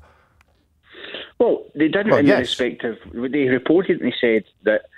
Obviously, this is what she'd said. It had been in the committee, which many people had. They gave you the information that you need to arrive at the conclusion you've arrived at. The media did that. Yeah, well, that's their job. So what did they do wrong? They didn't arrive at the same conclusion as you, which would be potentially libelous. Fair. So it's not that. What I mean is, when Boris Johnson stood up in Parliament and said something that wasn't true, as he did a number of times, some of the media outlets were saying that's exactly what happened. Which ones? Up here, Which ones? Which ones gave Boris Johnson a hard ride for being a liar, apart from me? I'm not saying they gave him a hard ride, apart from exactly you. Well, who else? I'm tiny. In Scotland, I'm a minnow. I'm a stickleback. Who did that? You know. This is it. Again, I'm not going to fall out with anyone, but you're on a hiding to nothing if you're going to claim that Boris Johnson got a tougher time for being a liar than Nicola Sturgeon did for saying something that you think might have been a lie. Well, I'm not saying he did, and what I'm saying is at least down there is someone like you who would do that and would challenge it. Probably up here there isn't that. There isn't that level of scrutiny. Not just on that, by the way. There's other things. Look at COVID. She was absolutely lauded over the handling of COVID. Now, she made many mistakes in COVID as well. There was the same issues with care homes up here, for example. You're bringing a lot of baggage to the table, none of which really explains.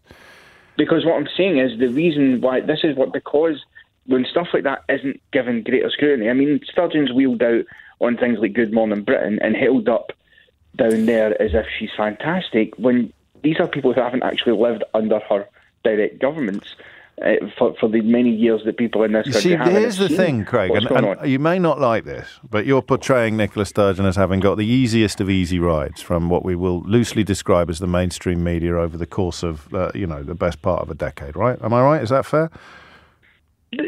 Yes. Okay, here's Tony and Falkirk. Again, James, you've got this wrong. The degree to which the SNP and everyone involved are daily and frequently berated, lied about, smeared, whilst at the same time pro-union parties are protected from scrutiny, this is a simple fact. And there, between you and Tony, perhaps lies the reason why I'm so confused. Because you're both absolutely convinced that the other lot get it absolutely easy, while your lot get it in the neck all the time. Am I right? Yeah, I think so. Right. Yeah, but that's the polarisation that does exist up here, to be fair. Yeah. What I would say, though, it's not like there's been loads of scandals since Sturgeon came in. Now, some of which she has been able to kind of keep her hands clean of and deal with. Others she's been more involved with that she's obviously been put under scrutiny for, but not to certain degrees. I'm not saying... Millions wasted on ferries that aren't getting built. Yeah, no, but again, how do you know about all this? Well, in the main, partially media, but also partially because I do follow the Scottish Parliament itself. So people like Anna Sarwar, for example, or Douglas Ross, who do raise these issues when Labour and Conservative MSPs accordingly. But it gets reported. It gets reported, so you know about it. You can say partially, but it's going to be about, for the average Scot, it's going to be 90% or more coming from them. The only reason you know about this stuff is because how would you know about the tents on Nicola Sturgeon's lawn if it wasn't for the media? Do you drive past it on a daily basis? Well, yeah, no, true. So I just think you're both bonkers when you claim that the media is massively biased against you. But then I hear the little voice in the back of my head saying, memento mori, saying, mate, you spend most of your life raging against how biased the English media is. And you're right to do so. So maybe one of you is right. Maybe Craig is right. Maybe Tony's right. But what you don't have in England is anybody really arguing that the massive majority of newspaper coverage is biased towards the left or the Labour Party. And if they are, then, frankly, they should never be allowed near scissors. Thank you, Craig. Staying in Glasgow. Irene is in Kirkintilloch. Irene, what would you like to say? Hi, well done. You pronounced that correctly. I've been practising. I'm totally bemused. First of all, can I apologise for the last two callers? No, you don't need to. I've enjoyed talking to them. Honestly, I'm a staunch SNP supporter. Right. And I can't believe listening to these people, but there's a thing up in Scotland, you've got the union, want to remain in the union, this is all involved. And yes. That is very hard to understand unless you actually live in Scotland. I'm sure. It's very difficult. It causes problems in families and everything. What's happened here, I don't know. No. I'm disappointed with Nicola Sturgeon going quietly. Right. I find that quite bizarre. Very unexpected, wasn't it? To me, it was really weird. I don't understand.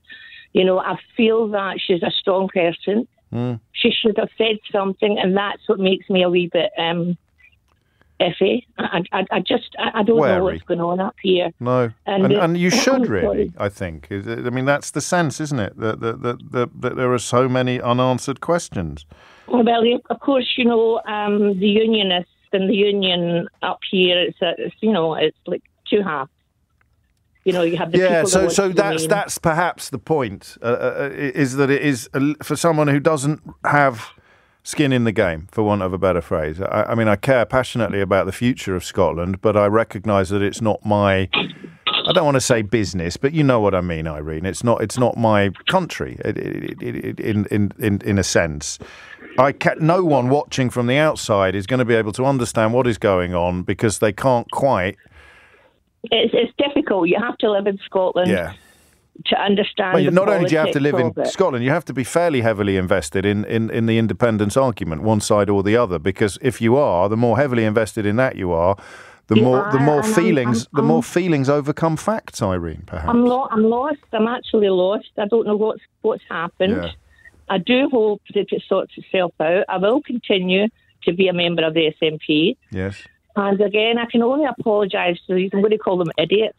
Well, no, they're not. I know you can't. Only I'm allowed to put people in idiots' corner, Irene. You can't come waltzing in here, dishing out idiot tickets like they're going out of fashion. I found both callers persuasive and interesting and illustrative, but unlike you, they're not yet ready to admit that there's definitely something going on. I don't know what it is, but from where I'm sitting, I find it quite discomforting, which is, I think, pretty close to what my position would be without having a heavy investment in the independence question.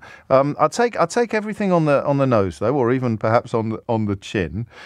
You seem to be looking at the SNP question through the wrong lens, James. It says D in Lancaster. It's not so much that the media is reporting their problems, it's that they hardly ever report Tory wrongdoings in the same way.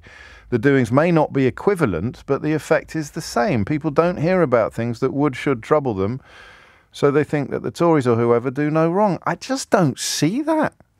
I mean, obviously, the Tories get a much, much, much easier ride from British newspapers, certainly English newspapers, than the Labour Party does, and the SNP, under Sturgeon in particular, as a left-wing party. I think we saw during the leadership election that it doesn't necessarily need to be, albeit that the result went the way of the candidate that would continue that tradition. Almost certainly can suffer similarly from newspaper coverage. But we're talking about a police investigation. We're not talking about a curry, albeit that ended up getting a police investigation. And the first caller mentioning Michelle Mone, that is a police investigation, but it's into an obscure a politician who really only got put in the House of Lords by David Cameron because he was looking for a photo opportunity. It's not someone who has led the nation for many, many years. Listen, maybe I'm suffering from something, but the longer this conversation goes on, the more persuaded I am that I'm not. It's 11:49. You're listening to James O'Brien on LBC. I'll pick another example. James, it's the photos of the forensic tents, the 3 police vans and at least 10 police walking around and standing guard.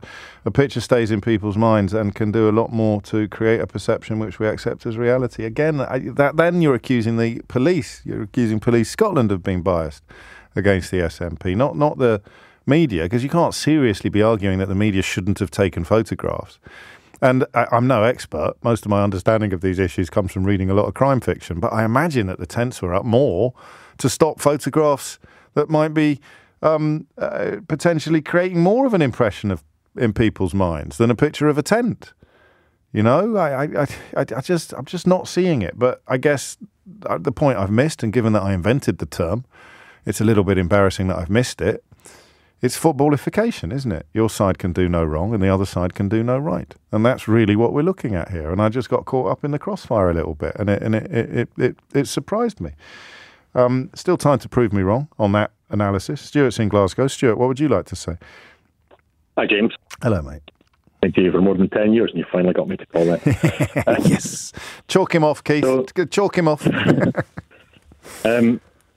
I think, first off, I'm a member of the SNP for the moment, at least. I don't give them a great deal of money, and I'm sure they won't miss it if I don't give them any more. But I think you're asking, why people might be persuaded to believe that this is all fabricated and evidence of bias. I think politics in Scotland is quite small. Yeah.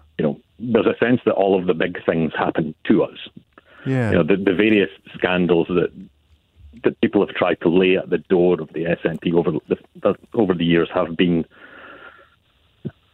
things like ferries, which, while important to those who need to make use of the ferries, are not huge in terms of national scandal. Okay. There's been very little dirt that people have been able to place at the door of the government of the last 14 years because, in my view, they've done very good stuff. And just to endorse my footballification theory, in the view of someone on the opposite side of the fence from you, it's because the media hasn't been doing its job of scrutinising the SNP properly.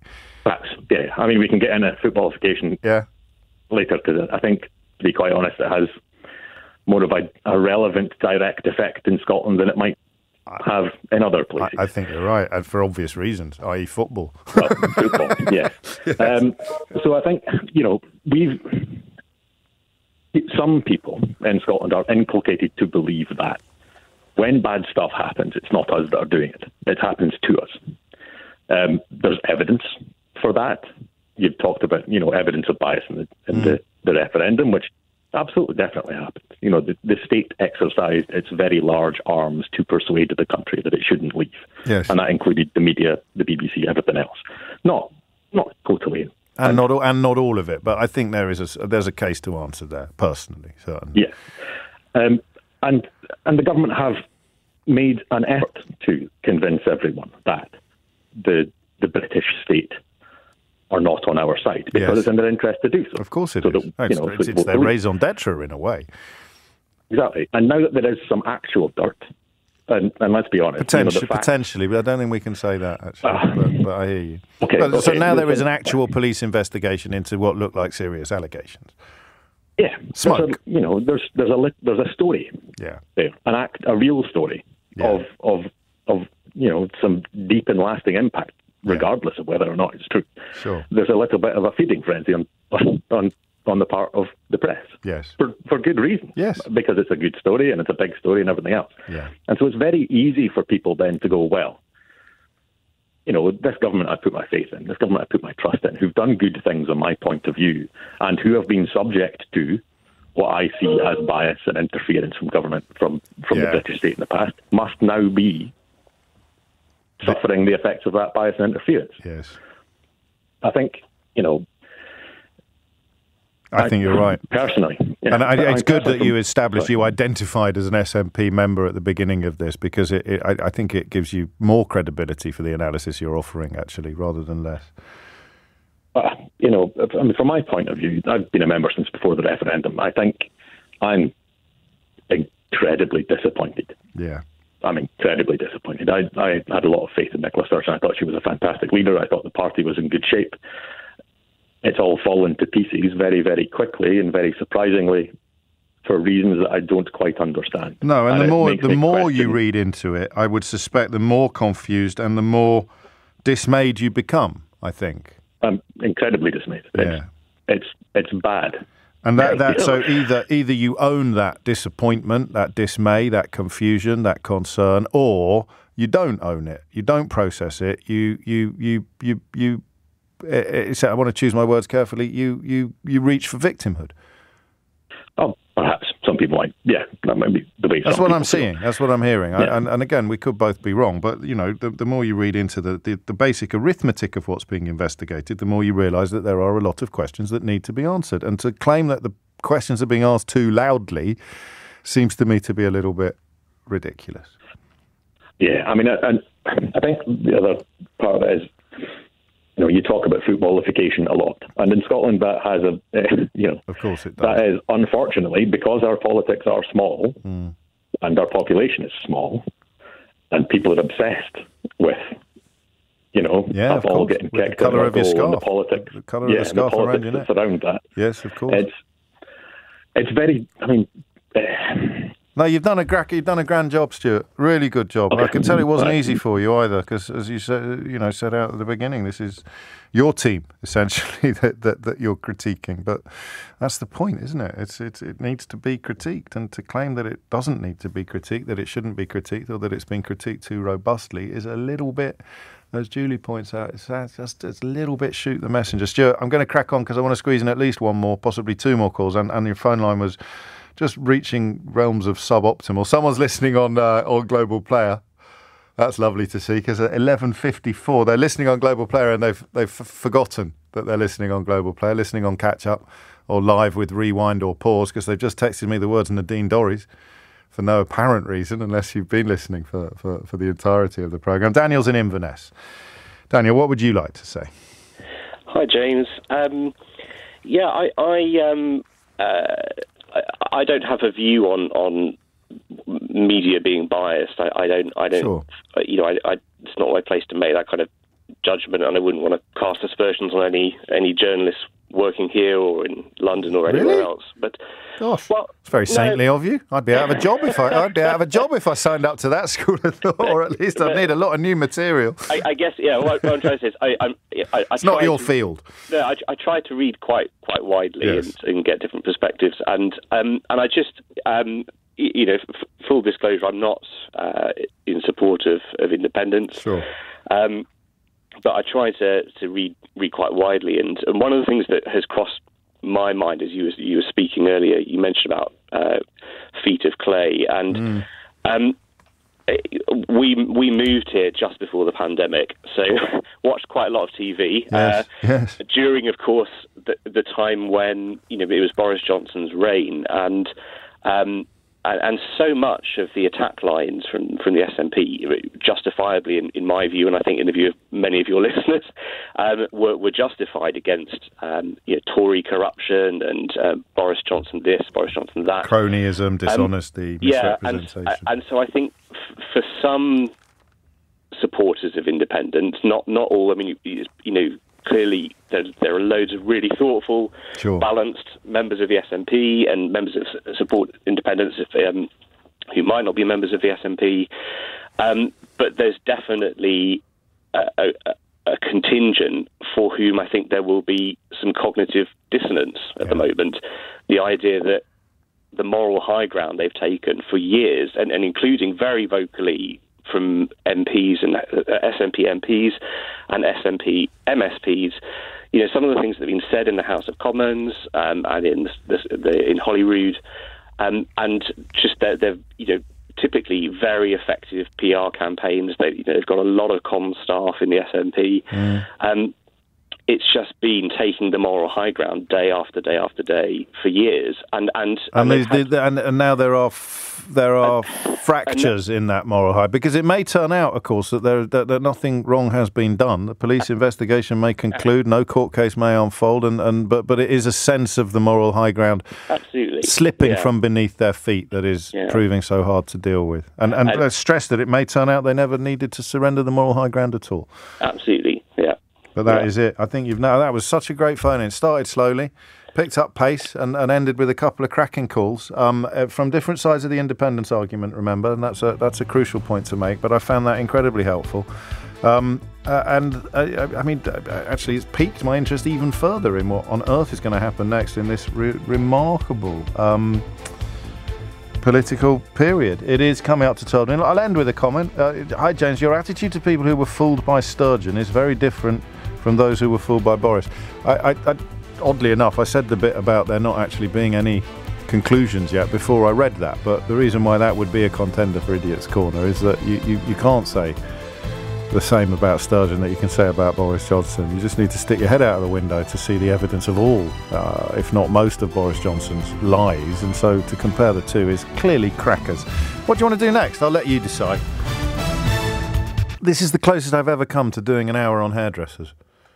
Someone's going to get in touch now and go, actually, I think you'll find that you did an hour on hairdressers in 2017. I don't think I have, and I don't think I'm going to, but I was tempted.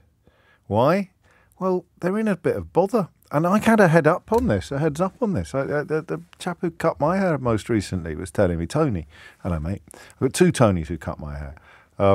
One when I remember to make an appointment and go properly, and another who I only met recently who happily managed to squeeze me in on what they call a walk-in. And Tony was telling me that the trade has really suffered since lockdown. Maybe we should talk about this. Do you want to talk about this? Or do you want to talk about Rishi Sunak's maths stuff? The hairdressing stuff is quite interesting, actually. What have we done? What did we do in the first hour? I've forgotten. I can never remember what we did. So I get home sometimes. I said, kids said, what do you do on the show today? I said, I have no idea. You'll have to download it from Global Player on Catch Up and have a listen back to the whole show podcast. I think I'm going to do the hairdressers, actually. No? What? I just think it's really interesting for reasons that I haven't yet explained. All right? Once I've explained why, and then if it sounds a bit rubbish at 15:15, we'll do maths. Is that everybody happy with that? Let me just see what suggestions you came in with. Alice wants us to talk about the Russia report and why sanctions are not being applied. I'll put it on the list. Julie wants to talk about the CPTPP story, where packers fear an influx of cruel cage eggs from Mexico. There's all sorts of stuff happening in food production. I've got to tell you, there's a story out there today. I mean, first of all, you've got an 80% rise in the cost of cheese. If they told you that before Brexit, I bet you wouldn't have voted for it. Cheese? Cheese? They come for our cheese? I'd have to claw it out of my cold, dead hand. But there are other less specific stories knocking around as well, including the one about a Bank of England policymaker saying that Brexit drove away small EU exporters and has caused the highest food inflation in 45 years. I'm sure that there are food inflation in lots of other European Union countries as well, but that doesn't prove that Brexit isn't the cause of ours being so high, remember. Lots of people going for hairdressing. Look at that. Look at me reading the mood of the nation with perfect clarity once again. Don't ring in with suggestions of what we should be talking about. I'll only ignore you. Hello, James. Can we do Just Stop Oil in the snooker next, please? No. 2 reasons. I tried to talk about the environment a lot more than I used to do, and it's a pointless phone-in because, listen, I would sit here and go, oh, it's awful, isn't it? Aren't they terrible? They should all be locked up. And then I'd go, someone would ring in and say, you're only talking about it because the protests happened. And I'd be either too thick or too dishonest to admit that that must mean that the protests work. So it annoyed me a little bit because I spent 5 minutes watching the snooker without realising that I was watching the thing they put on after the game got disrupted by what appeared to be a giant pack of Wotsits being sprinkled all over the green baize. So no, I talk about Just Stop Oil, I talk about the environment, but I usually base it on statistical stories coming out, warnings, rather than on the protests. I may reserve the right to change my view on that. Jen's been in touch. How was your stinky Stilton, she asks, which I'm never going to get an hour out of that. Jen very kindly sent us a little goodies box recently. Keith took the biscuits, I think. Eleanor and I had a lovely chunk of Stilton each. Chocolates, not biscuits. It was absolutely delicious. I finished it off last night, Jen, actually. Thank you very much indeed. An 80% rise in the cost of cheese. That is a disgrace. Thank you to everybody who managed to point that out, somehow conveying the comedy in it in the in text form. So here it is, right? 2/5 of salon owners say they are anxious about the future. Now, I know why this is. It's a combination of energy costs, which hit hair salons even harder than they hit some other independently owned businesses and companies. But the reason is this. As explained to me by Tony the hairdresser, a lot of people discover, here's Gary Burton, like magic, to prove my point before I've even made it. He says, I learned how to cut my own hair during lockdown. There's no real need to go back unless it's a treat. So the hairdressers of the United Kingdom are in mortal peril because prices have gone up and custom has gone down. Okay? The 2 things that happened during lockdown were these. People realised that they didn't need to go to the hairdressers as often as they used to do. And similarly, they realised that they didn't need quite as sophisticated hairdos as they used to have. So colourists have suffered in particular, and female hairdressers have suffered in particular, and men started shaving their heads more. Also, a lot of women cut their hair short. What time is it? 12:09. I'm beginning to wonder if there really is a topic in this. Are you? What do you reckon? What? A lot of women cut their hair short, which is a lot lower maintenance than having long and luscious locks. Conversely, a lot of men actually started experimenting with growing their hair a little longer. They grew their hair out a little more. But I don't like to talk about that because it just makes me nostalgic for the days when I had lovely ringlets like Michael Hutchins all the way down to my shoulders and beyond, and also a beautiful ponytail. So there's 2 ways into this, okay? The first is this. How bad is it for hairdressers and why is it so bad? So put down the scissors and give me a call. Don't call me while doing a job. That could end quite messily. 0345 606 0973. And what have you done? Why have you stopped going to the hairdressers? What is the rationale behind your change of behaviour? 624 closed last year. This is serious, you know, because it's a small business. They're community places as well. There's a lot of sort of social activity going on in and around hairdressers as well. You've got 2/5 saying they're anxious about the future, a quarter struggling to pay their energy costs, 1 in 5 having to ask family and friends for financial help. So why is it happening? 0345 6060 973. Why is it your fault? What have you done? I particularly would like to hear from women who have historically spent a huge amount of money on having their hair done, but discovered during lockdown that they didn't really need to or want to anymore. 0345 6060 973. And finally, what does the light at the end of the tunnel look like? 0345 6060 973. You can tell what I'm doing. You can always tell from my voice what I'm doing. I'm resisting the urge to ask the question that's going to offend everybody. I know my mum's hairdresser Jane, who's one of the finest people in Kidderminster, listens a lot. So I'm going to upset everyone if I ask this question. I don't want to answer. I don't want to ask it. I don't want to ask the question, but shall I? Does it prove that it's not that hard? 0345 6060 973. I know bits of it are hard. Like, you couldn't do a perm, could you? You couldn't do I don't know, a really nice highlights or something like that. You couldn't do. But does the fact that... And you couldn't do a little pattern on the side of your head, I don't think. Could you do that? Yeah, not a fade, a pattern, like a picture. You need to have an odd mirror arrangement in order to do that. But getting quite a few. Mobile hairdressers are booming. That's what Mum uses, so that could be good news. But we started doing it at home. It costs a lot less because they haven't got to pay the overheads, of course. They haven't got to pay the rent and stuff like that. I know you can colour your hair at home. Flipping Boots is full of it. But is that what's happened during lockdown? People have realised that you don't actually need the professionals as much as you used to think that you did. Let's get the phone lines open. 0345 6060 973. Because energy bills have gone up by about a third. You're locked into those costs, a lot of people, because you've signed a long-term deal. Could go even higher. That's why you signed a long-term deal, in order to lock in at that price. And crucially, I think customers are thinner on the ground. Shall we see how this goes? And then if it's a bit rubbish, we'll move on to Rishi Sunak's ideas about mathematics. Is that a plan? Is everybody happy with that? And remember, be sensitive, because I miss my locks. Matt's in Horsham. Matt, what would you like to say? Oh, hi, James. Yeah, I listen to you a lot, and I never thought I would call you about hairdressing, but here we are. That's the nature of the beast, Matt. Yeah, here we are.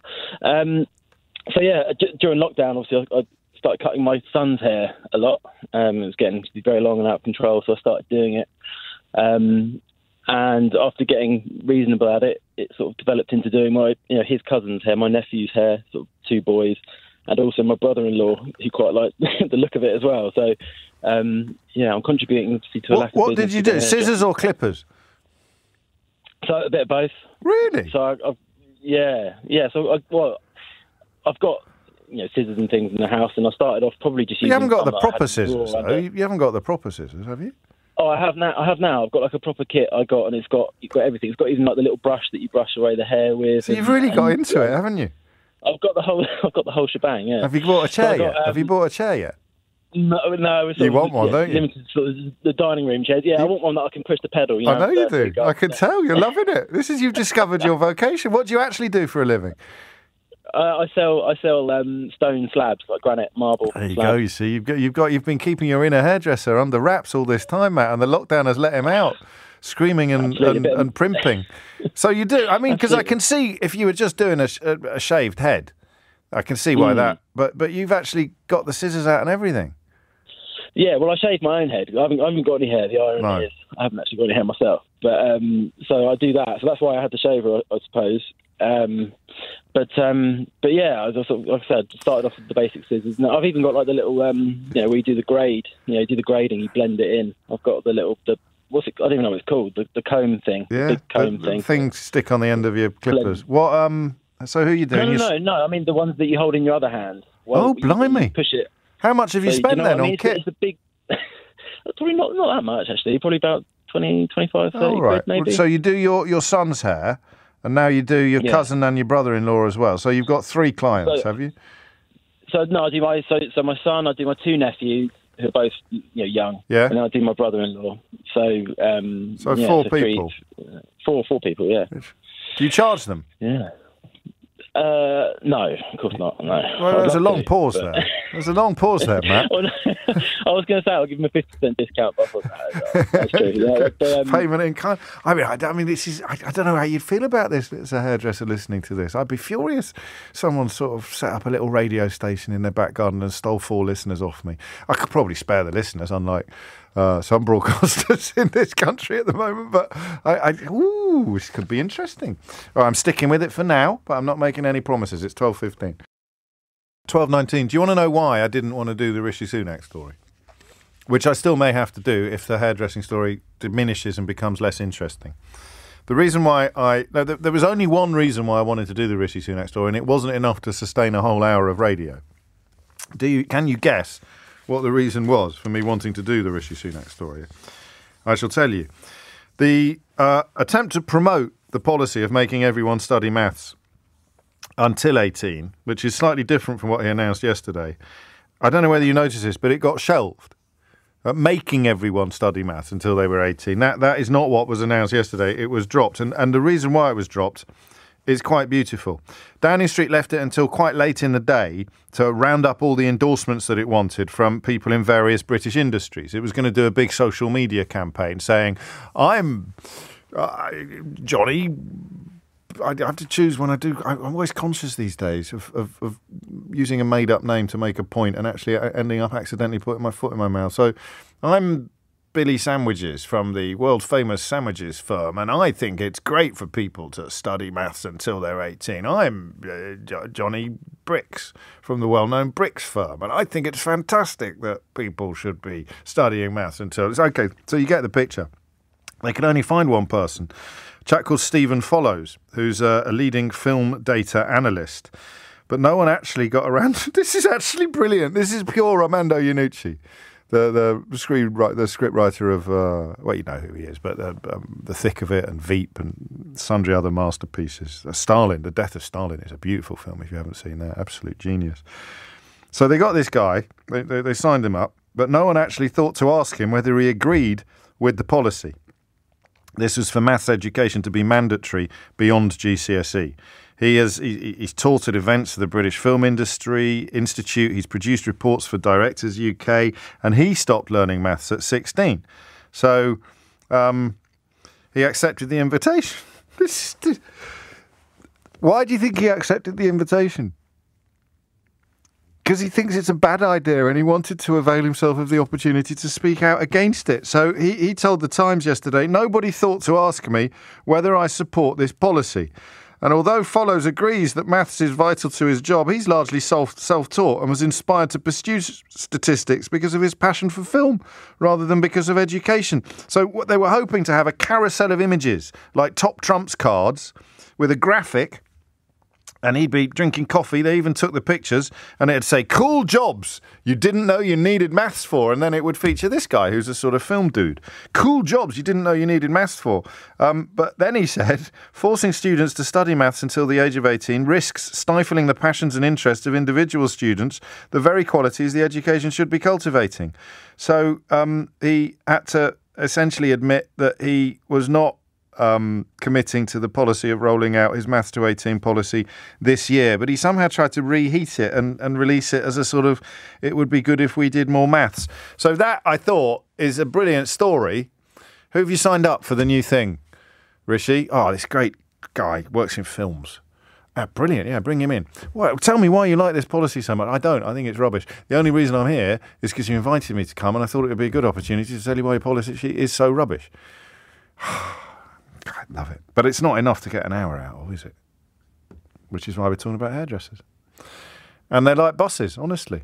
Although we move now from amateur to professional. Ian is in Beckenham. Ian, what made you pick up the phone? Hi, James.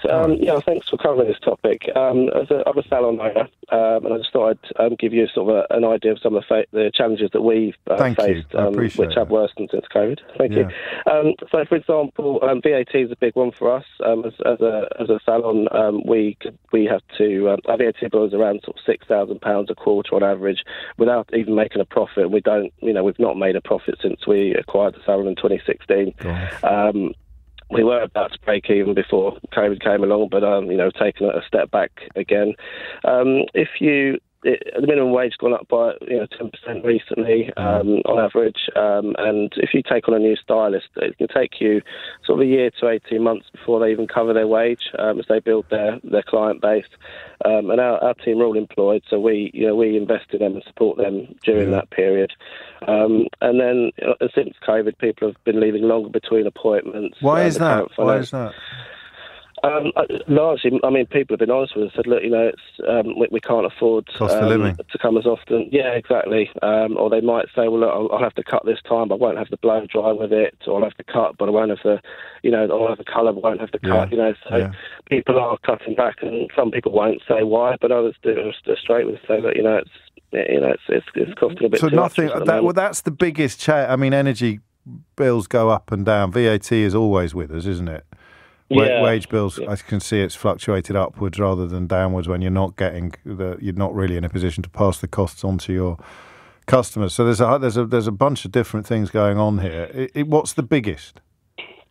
I would say for us, salary is the biggest cost because but that's not the biggest change. It's not the thing that's changed the most, really, is it? Well, it's a 10. I mean, if you think of a 10% increase, fair enough. That is a big jump for us, and I think also since COVID, yes, I think there has been a growth in mobile and home hairdressing. So where they're able to compete more on price because they can charge, for example, less than us, and the cost of a haircut is the cost of a haircut. How worried are you? I am very worried. I've had to make, some difficult changes in my business to cope with that. And, I would like to say we'll be in a year's time. But, if things don't improve, then, I can't guarantee that. That's tough, isn't it? I do sympathise. I mean, and I'm getting quite a few messages like this. Claire on holiday in Lake Garda. I've been going to the hairdressers for a colour every month for about 25 years. I've now decided to embrace my grey hairs and save money as well. I suppose, and this is no comfort to you, but just in the spirit of trying to work out why things happen, I suppose people just clocked stuff during lockdown that they'd never actually clocked before. And it was, I didn't do it because I couldn't do it.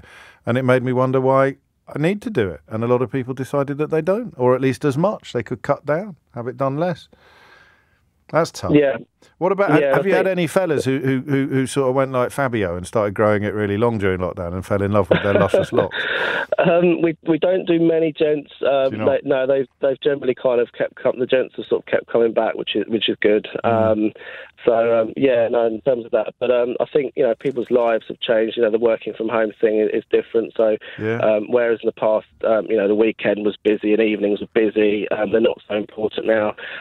People might cancel more at the last minute because they've suddenly got to go on a call or they've suddenly got to go into work. So a last minute cancellation can really hit us as well. No, I know they must stink. So I mean, it's like hospitality, isn't it? Because you can't fill the chair in the same way they can't fill the table. I read a lot about what hospitality can do with last minute or even no shows, or even worse than cancellations. But less likely in your business though, because you wouldn't let them back, would you? No. Well, you try to be sort of understanding, and also, of course, COVID. Whereas if you think before, if someone had a cold or a cough, whatever, they probably still come in rightly or wrongly. But now, if it's COVID, well, they just won't go out. I can't come because it's COVID, and I understand that. Yeah, but it doesn't butter any parsnips for you. So you're essentially hanging on in the hope that the tide comes back in again, aren't you? Yeah. Well, good luck. I hope it does. Yeah, thank you. No, take care, Ian. Do you want to give the salon a plug? I don't know whether it would muster up any business for you, but at least people would know you're a nice bloke. Thanks, James. We're Roxby Hair Design and we're in Beckenham in Kent. There you go. And if you are looking for a new stylist, then I would say that Ian sounds like a lovely bloke who deserves your business. 28 minutes after 12.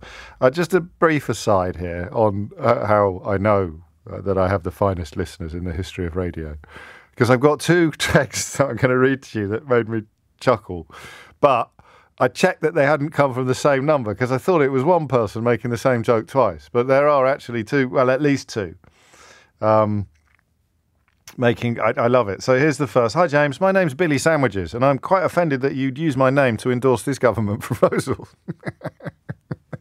And then, as if by magic, up pops this one. Johnny Bricks here. I'd appreciate you not using my name in your future analogies. Kind regards. That's at least 2 people who've got a very similar sense of humour to me. Ah, dear. For good or for ill. It's not just hairdressers, James, says Nick in Oxford. My wife's a beautician. Her business is really struggling. She's sadly now looking to shut after pouring her life into it. She survived the pandemic with almost no help, and now the cost of living has killed her off. The whole hair and beauty industry is crumbling. I think you're right. I mean, these numbers are pretty huge. Our last caller obviously is a solid businessman, a great hairdresser, and just not getting. You can't get the bodies in. What are you going to do? Go out, send out a town, round them up, and pull them in. But I'm getting a lot of these. This is Terry in Cambridge. Terry spelt like a lady. I used to spend hundreds of pounds on my hair when I was in a customer-facing role. I cut it myself for 2 years during COVID. Now I work from home and barely socialise, so there's little point in spending a fortune. I go to a hairdresser's house now for a one-on-one about 4 times a year only. I haven't noticed, wandering around, a particular diminishment in the quality of people's coiffures. But obviously, women in particular, men know nothing about the amount of care and cost that goes into maintaining a hairstyle for women. So obviously, you have made quite big changes. It's coming up to 12:30. Amelia Cox is here now with your headlines. It is 12:34, and it's odd when this happens, and it's rarely on such unexpected territory. You know, when we sort of kick the top off something and it explodes. The hairdressing situation is huge. The phone lines are absolutely ringing off the hooks. Lots and lots of people in all sorts of trouble. Professionally, commercially, but also lots of people coming at it from the less serious angle, which is the changes that you've made to your own sort of regimes as a consequence of lockdown, which I thought would be the big one, but somewhat foolishly I probably overlooked the impact of the cost of living crisis and this as well from an accountant. I've got a couple of successful salons on my books. The biggest challenge for owners is energy costs and getting hold of good staff. The VAT is a consumer, not a business tax, as in the consumer pays it. So he needs to just look upon himself as an unpaid tax collector in this regard and not see that as a problem. I see what you mean. That's good advice. But the number of people who are making changes as well is off the charts. This one tickled me from Jim. I've had a skinhead since I was 12.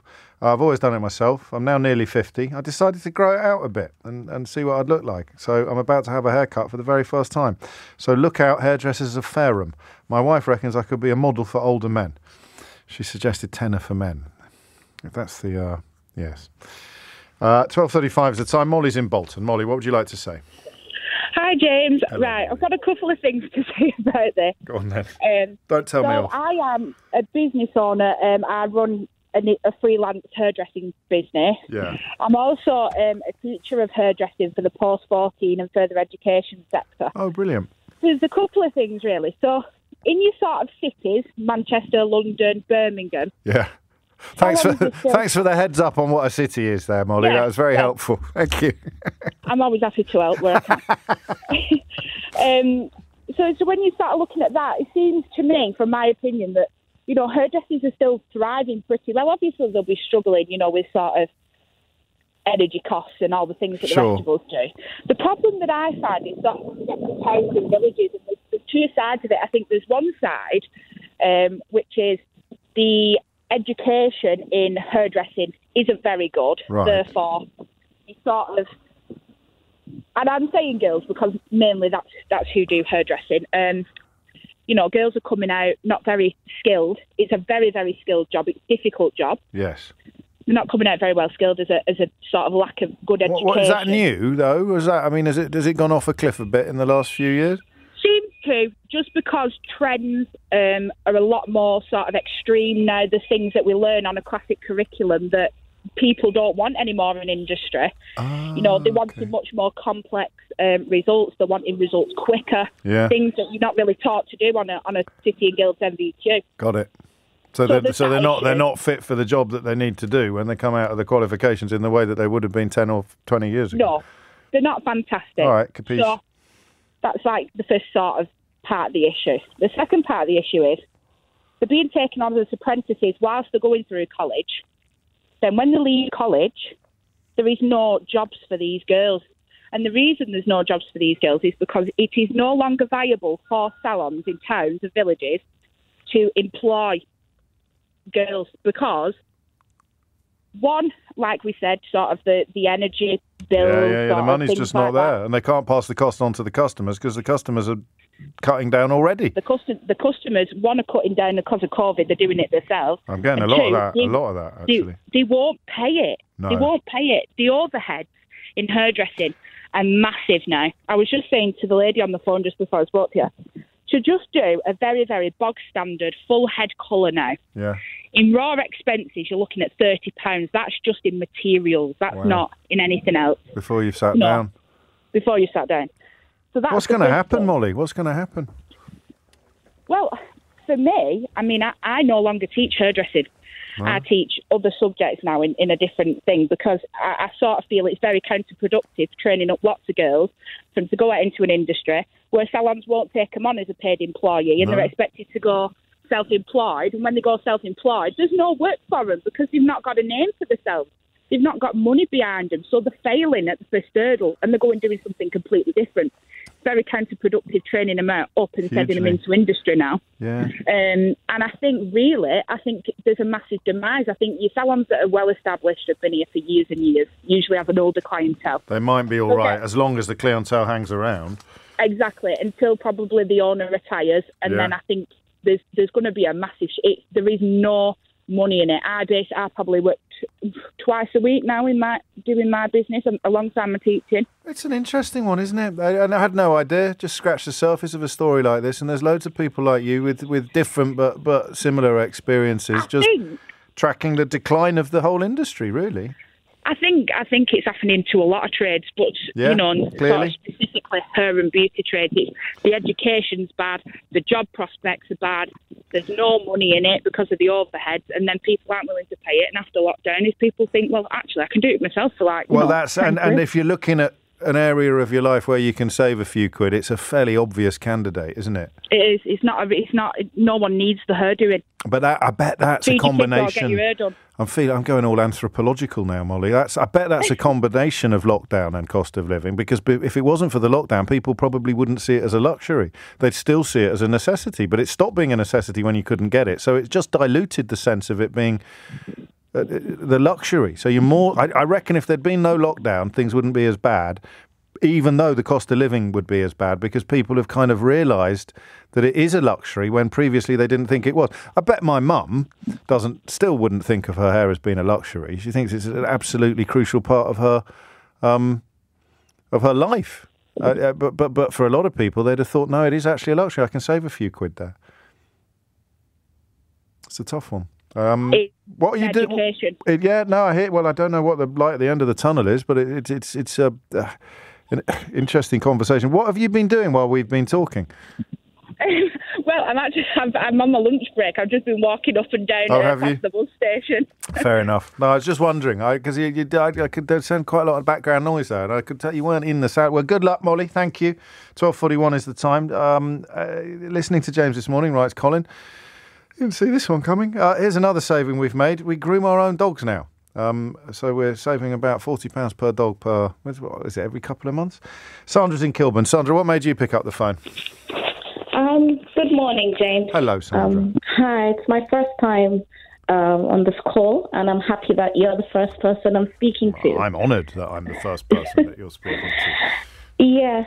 So anyway, I was just telling your colleague that I'm an Afro hair Caribbean stylist.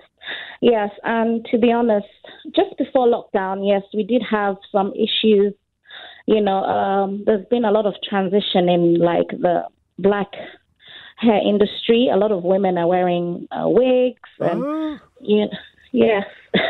Because I was going to say that is an area of hairdressing where it would be harder to start doing at home what you would do in the salon. But of course, you've got other options as well, hats and wigs, most obviously.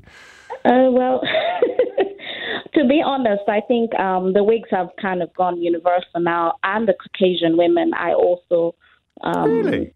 So what do you do? What do you have your actual hair like if you're wearing a wig? Do you have it cut quite short? No, you don't cut it at all, because the whole reason of having a wig is for you to protect your hair, so you're not doing as much. Hence, you're not spending as much money going to the salon as often. So if you wanted to get your roots done, you don't have to. For example, if you had to do it in 3 months... You put a wig on a full head of hair?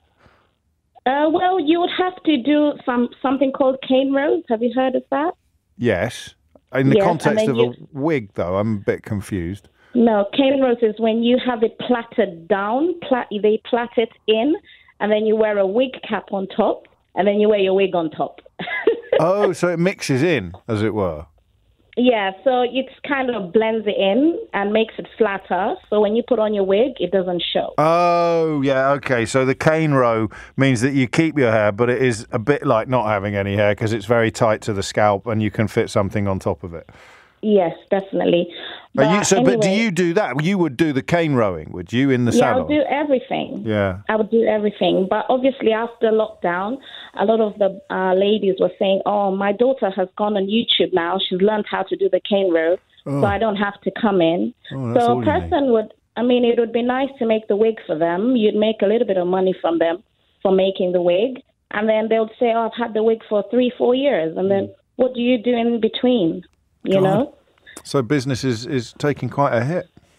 It's really bad because a lot of the ladies say, I don't go to the office now. I don't need to do my hair. I wonder what the numbers are. I mean, it's can you put a percentage on how much of a hit you've taken? Roughly. Well, at least 70%. No. Yeah, really? Because.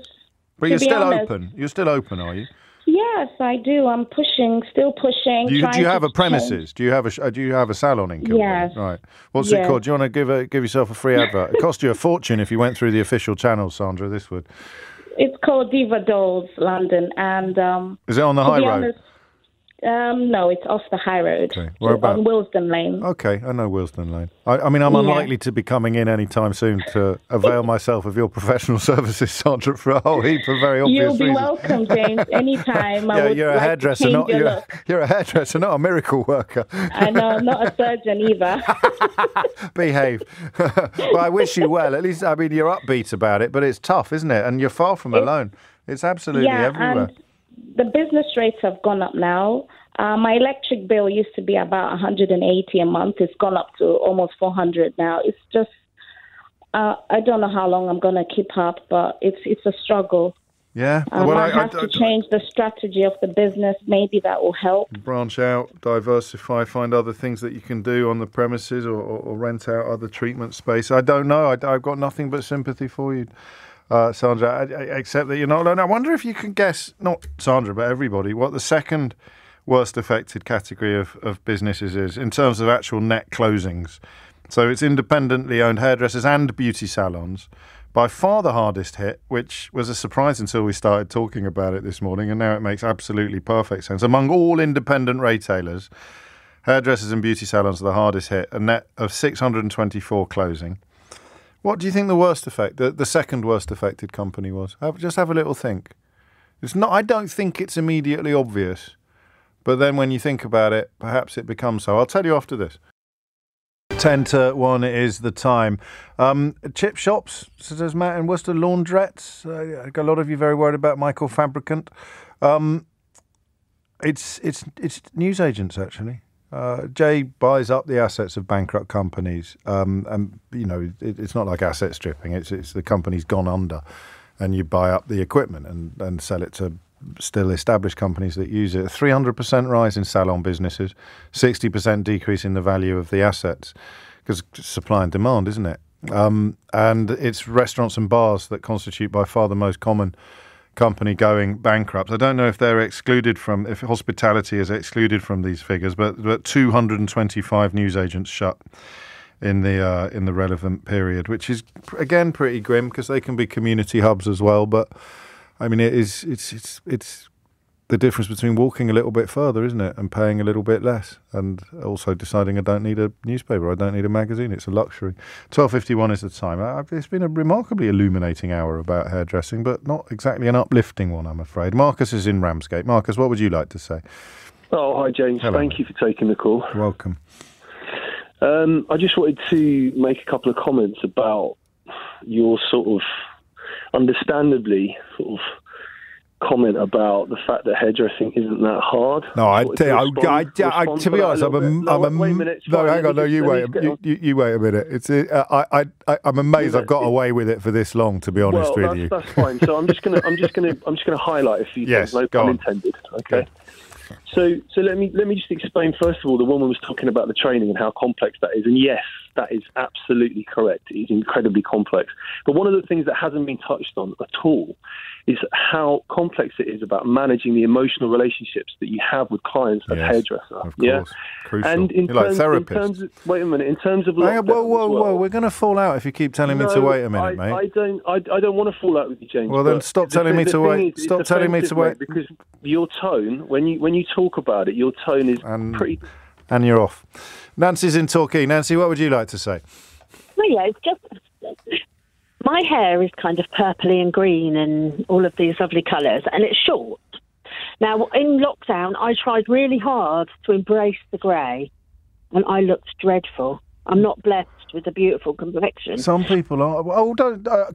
So the hair and the complexion, the marriage of hair and complexion was what was problematic. Because I'm getting a lot of women telling me that they went grey during lockdown and they absolutely loved it, and they're saving 60 quid a month and upwards. Fantastic. Absolutely. Some look amazing. It's the lottery. Hair. It's the lottery of life once again, isn't it, Nancy? Oh, absolutely. And to be honest, I haven't got the winning ticket. Well, nor have I. So you're among friends. So I've got this green and purple hair, so I was always going to the hairdressers, and I'm a funeral celebrant, and to be honest, it's become a bit of my kind of demographic. Is that right? No, USP. My USP. unique selling point. Yeah, that's it. People are saying, I'd like the purple-haired celebrant, and it's really wonderful. Oh, that's nice. Do you enjoy your work? Oh, the best thing I've ever done. One of my great pals and a former producer of this programme does what you do, and she absolutely, I don't know I'm not sure I know anyone who takes as much pride in their work as she does. Oh, incredible. Such an important job, isn't it? Such an important job, and such a difference you make to people at such a crucial time. Well, apparently so. I mean, it's just, I feel so blessed to be honoured with all these people, but I suppose this is another thing. Yes, it is. We've gone off on a minor digression. Back to your purple hair. It's a huge honour. But anyway, her purple hair. After lockdown, all of a sudden, the prices shot up. Yeah. So instead of me forking, being a celebrant, I'm not going to earn like fortune. Sure. So to be honest, it was a luxury for me anyway to be going on a fairly regular basis and having my hair done. Then it doubled in price, and I couldn't afford it. So my dear hairdresser, who works at that salon, does it in secret. You get a guerrilla colour job. Yeah. Well, you've given it away now. I'm big in Torquay. Everyone's listening. So you've made a private arrangement behind the salon boss's back to have the colouring done in her kitchen or whatever. Yeah. Or around yours. Oh dear. And how much do you save on that?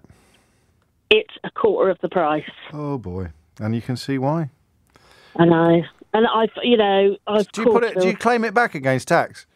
No. You should do if it's a business expert. So if that's your USP, I couldn't do my job without the purple hair.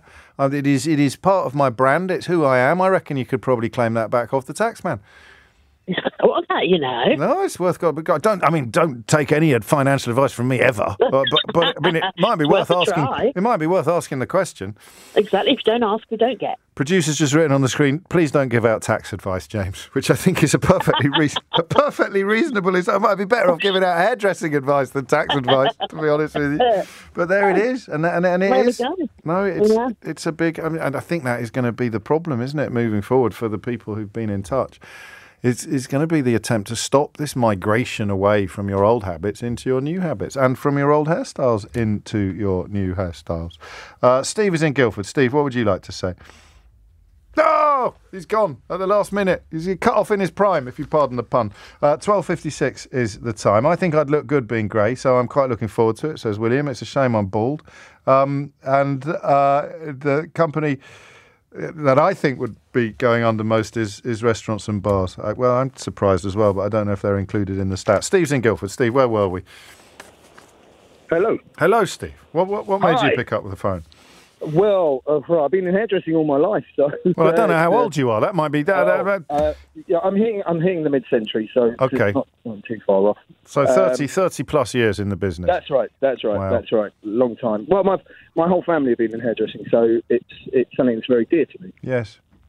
So, get to any point of why hair salons are struggling. I think I'd learn to ignore it and try and act on the positives and maybe put a positive spin on all of this. Yeah, go on. You can have all the time left before Sheila takes over. So apologies to Lucy in Newcastle who's waiting, but I do want to end on a positive note. Yeah, so obviously you can deal with all your negatives that happen in the salon. They're always going to be there, and they're not the fun things to deal with. The fun things to deal with are the positives in building a team and training young guys to be great hairdressers. I think that's something that you should put your mind to. When it comes to promoting your salon, use your Instagram, use your Facebook, go out on the street and promote who you are and put a positive spin on it all. Is that it? Well, there's more. God, that's I spend a lot of my time as a salon owner now concentrating on my apprentices.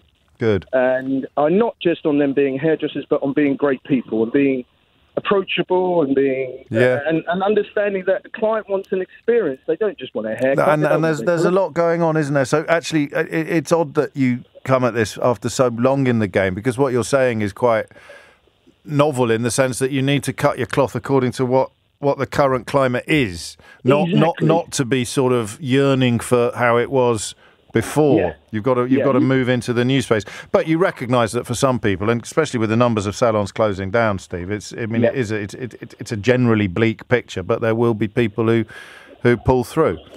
Well, if you're that passionate about being a hairdresser, you'll know through practice. Phone line's gone, which is a shame. Hopefully we can get it back just long enough for you to tell us the name of your salon. No. No, well, we may never know. That's poor fellow. He's still talking. I'll check in on him in an hour. That's it from me for another day. The picture not pretty, but the people almost all delightful. Just the one glorious exception. But hey, all human life is here. If you did miss any of today's show, you can listen back on Catch Up on Global Player, where you can rewind live radio or enjoy the whole show podcast. You can tell when people are rewinding live radio from the texts. I mentioned that earlier. I asked the question at 11 o'clock, and one of the answers came in at 10 to 12. You'll also find all of LBC's shows there to catch up on, as well as the world's greatest podcasts. Rewind live radio on Global Player. Download it for free from your app store, or head to globalplayer.com. Tom Swarbrick with you at 4. Sheila Fogarty with you now. Sheila Fogarty with you now. Sheila Fogarty with you now. Sheila Fogarty with you now. Sheila Fogarty with you now. Sheila Fogarty with you now. Sheila Fogarty with you now. Sheila Fogarty with you now. Sheila Fogarty with you now. Sheila Fogarty with you now. Sheila Fogarty with you now. Sheila Fogarty with you now. Sheila Fogarty with you now. Sheila Fogarty with